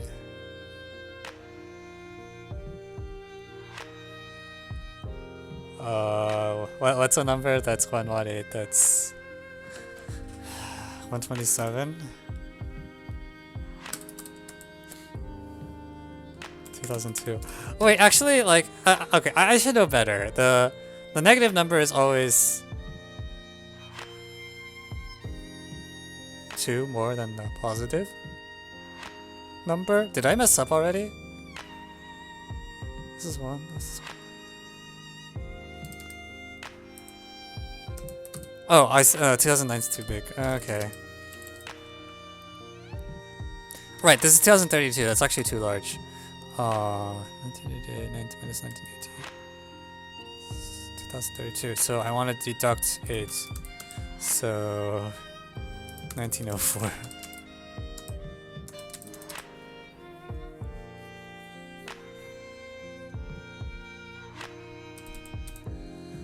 Okay, and now I want multiples of 64.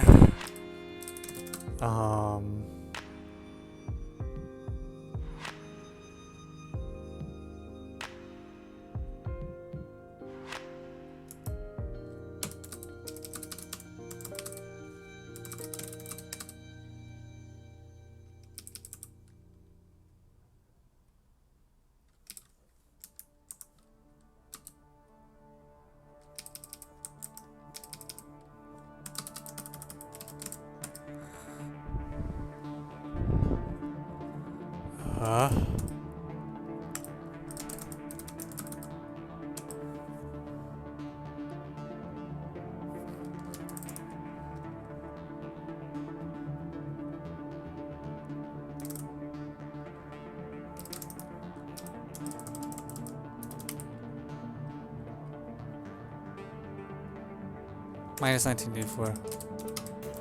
Okay. And finally 256. This should be pretty straightforward. This number is very large. Minus 1782. 6 times 9 is... Oh, 9 is actually too large. 2304. Of course. Okay, amazing.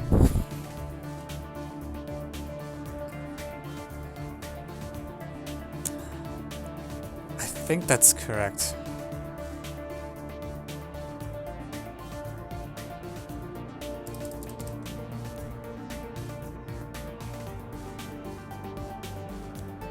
Alright, now I need to be careful not to make fence post type errors. So this is 502 numbers. Sorry, not 502. So we go every 8, so... Yeah, 502.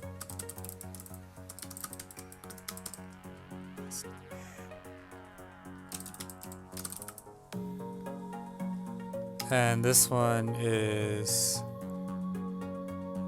1, 149, 150 numbers. And this one is, so let's see, 244. I messed up. This 119 is not. It's 113, right? Can I do 100? Can I have 121? Yeah.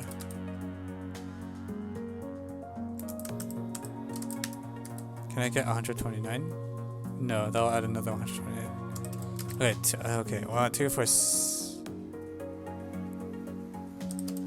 This number is also wrong.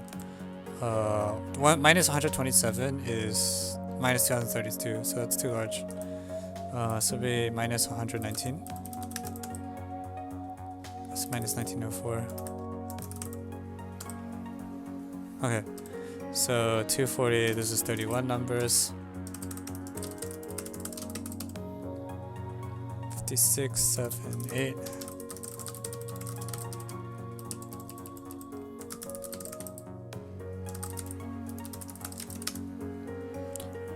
Okay, so if I did that right, then the answer is the sum of these. Did I get that right?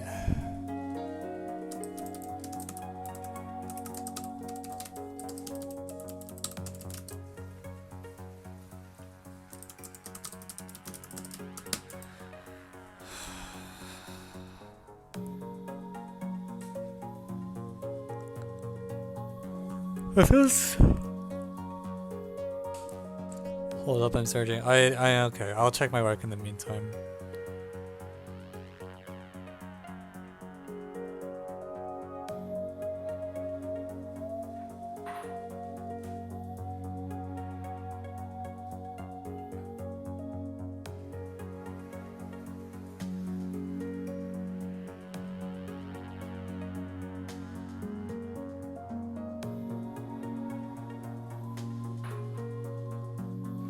Two, 4, 9, 6.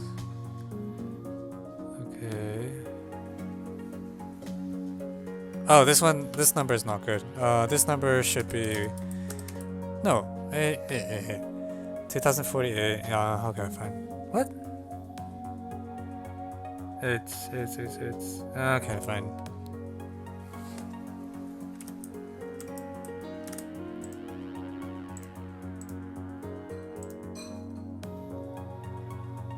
I'm slightly wrong. Why am I not surprised at all? Alright, which case did I mess up?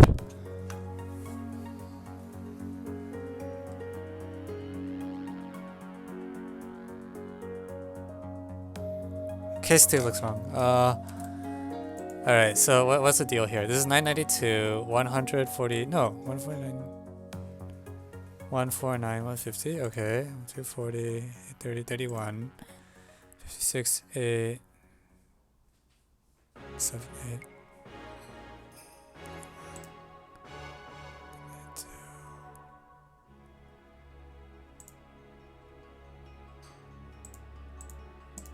Which case is wrong?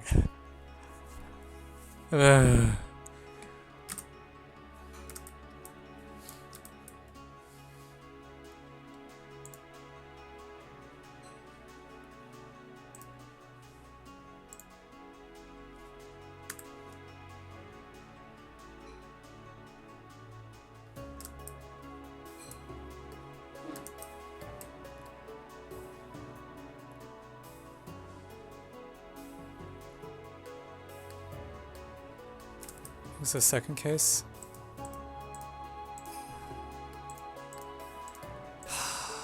This one. 4008. Are there not 502 numbers in this set? Or the second case, this one. 992.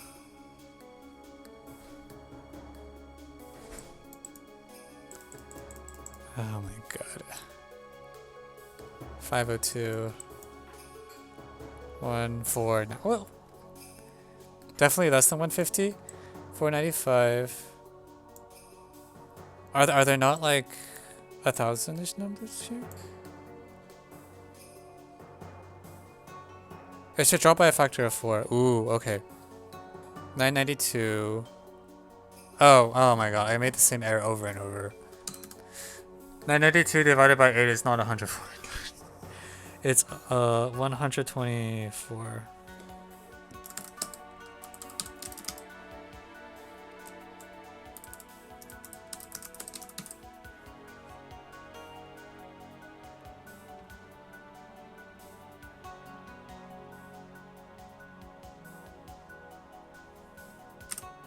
So 669 is correct? Okay. I should trust my instinct more. That case I kept staring at because something felt wrong about that division.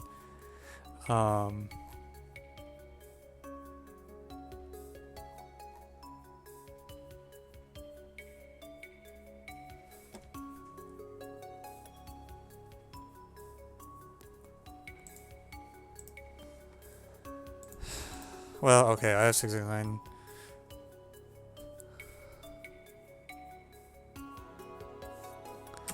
I mean, neither of them wrote it out, so we'll find out. This also, we can just code it. Why don't we code it so that I don't look stupid? 1 moment, please.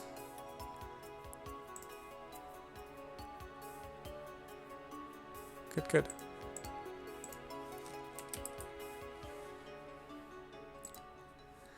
Alright, let's write Python.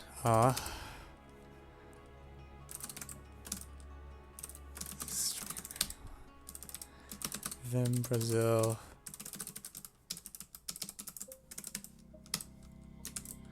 Alright, for C in range minus 2007 to 2008. Count E was 0. So if C percent 4 is 2, well, we'll make a copy of C. Let x equals C. And if x, well, I should, okay. Check valid.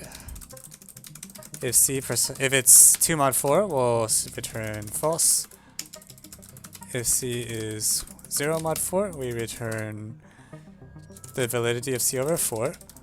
If C equals 0, we return true. And if C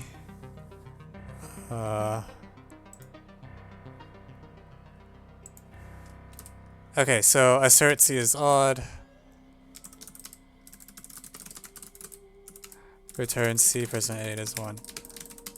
And print count.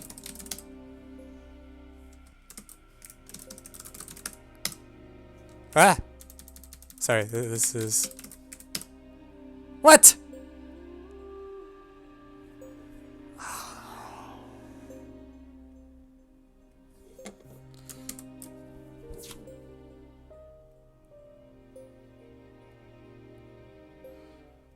It's 670. It's 670. Alright, wait, okay, so...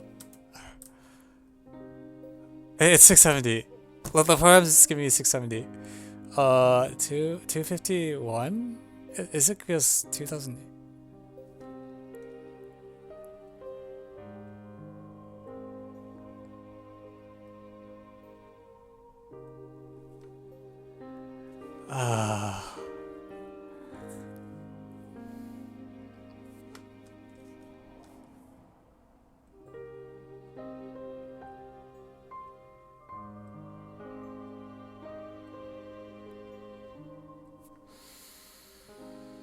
My last case might be slightly off.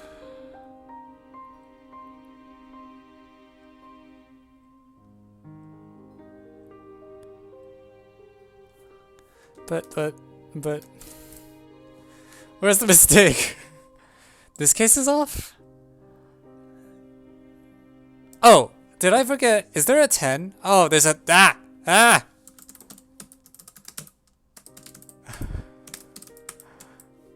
1024 was not counted.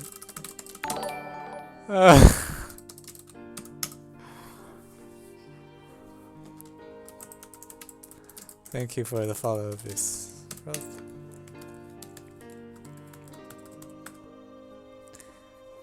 Thank you, Visret, for the follow. Alright, we got it. It's 670.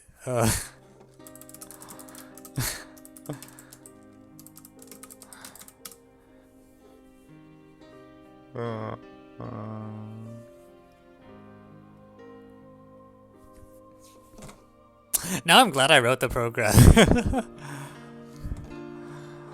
Alright.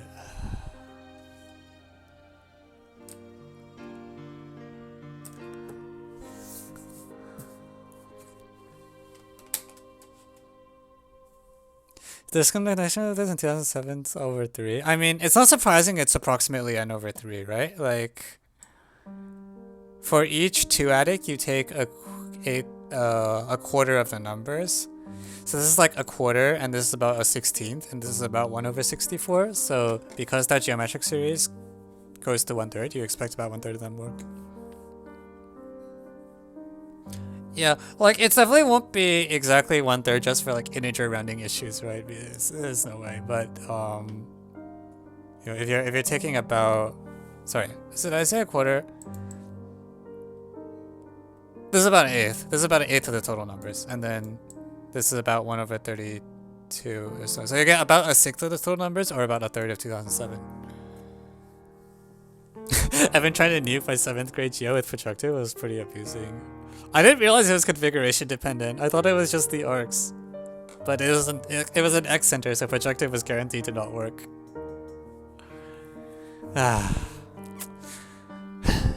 This is why you should just not use the big guns if you don't know what you're doing, which apparently I don't. The complex would have worked though. I maintain that. The complex would have worked fine. Alright.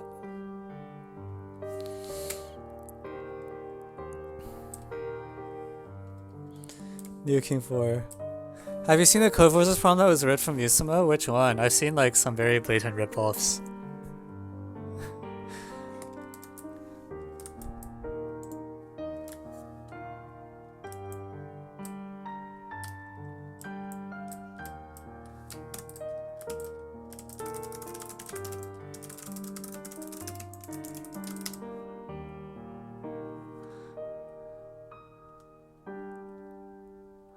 Oh, do you want to see an even more blatant ripoff? Let me see if I can find it.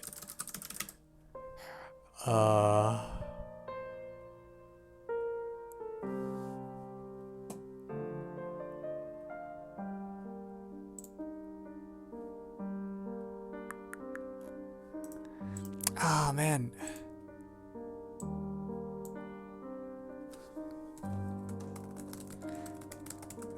I know it's here somewhere. I don't remember.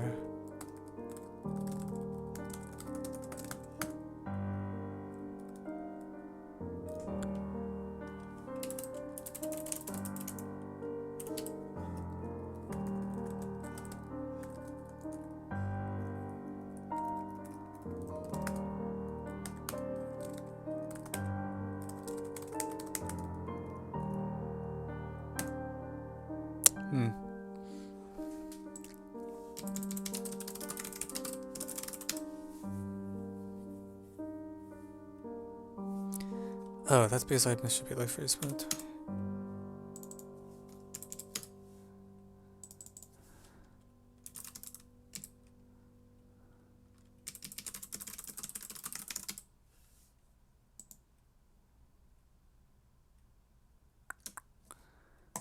Damn, I can't find it.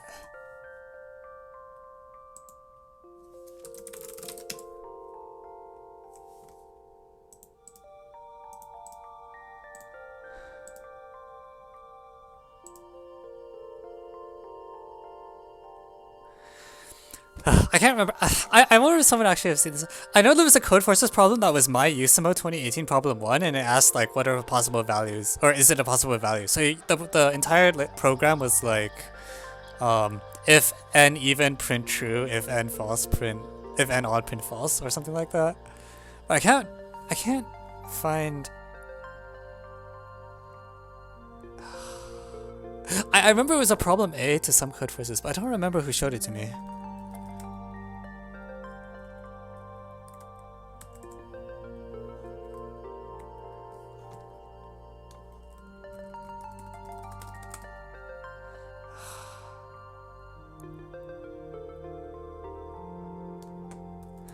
It's because combinatorics is taking over the world.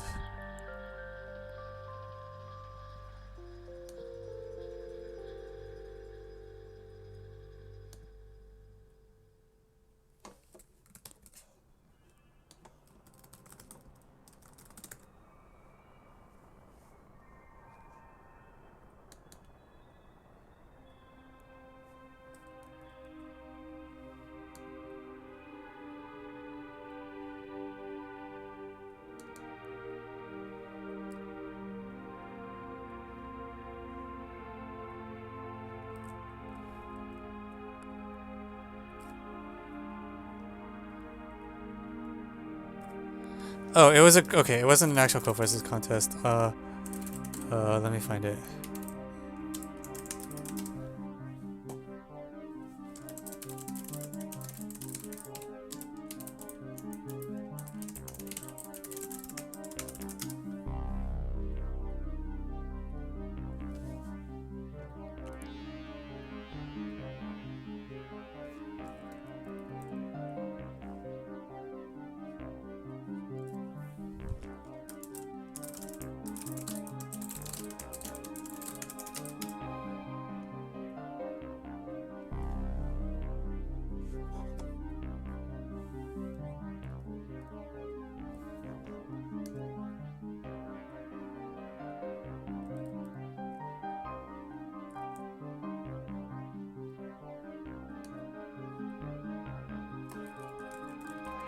Oh, you need to log in to see it. Okay.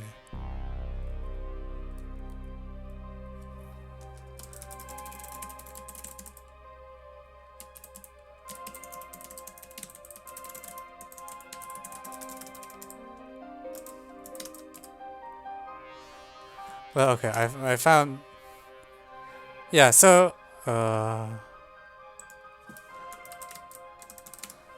Here we go. Yeah, this appeared one day. I don't know exactly what context it came from, but I found this and I just thought it was hilarious.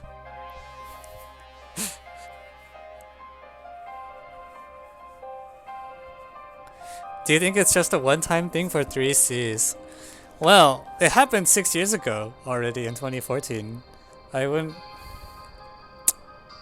I think if you're an Olympiad contestant, you should practice combinatorics. That is my advice right now. If you're doing Math Olympiads, please practice your combo.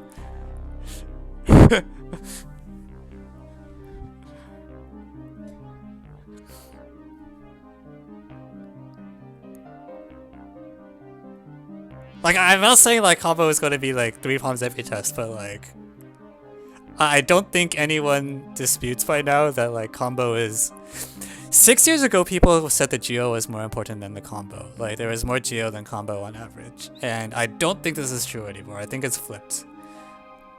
How to practice combo? Oh, great question. If you figure out, please let me know. Yeah.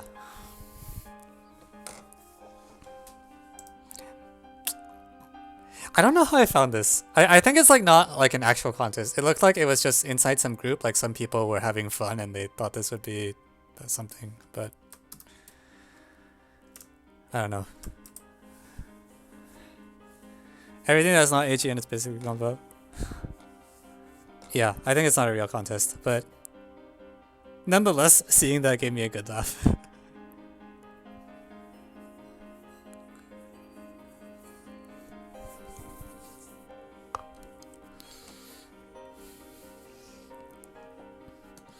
Alright, it's almost midnight. I guess we solved 3 problems with air quotes and solve. Man, what a day.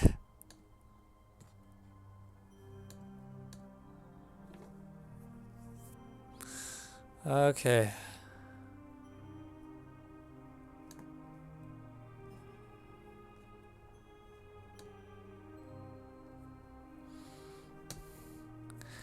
Okay, hope you had fun.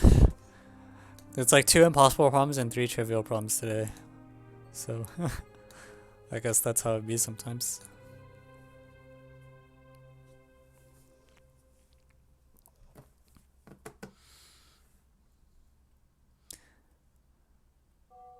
Shout out to Gaussian Cyber who says, I would like to be a sponsor for this week's Kala Rood. What is Kala Rood?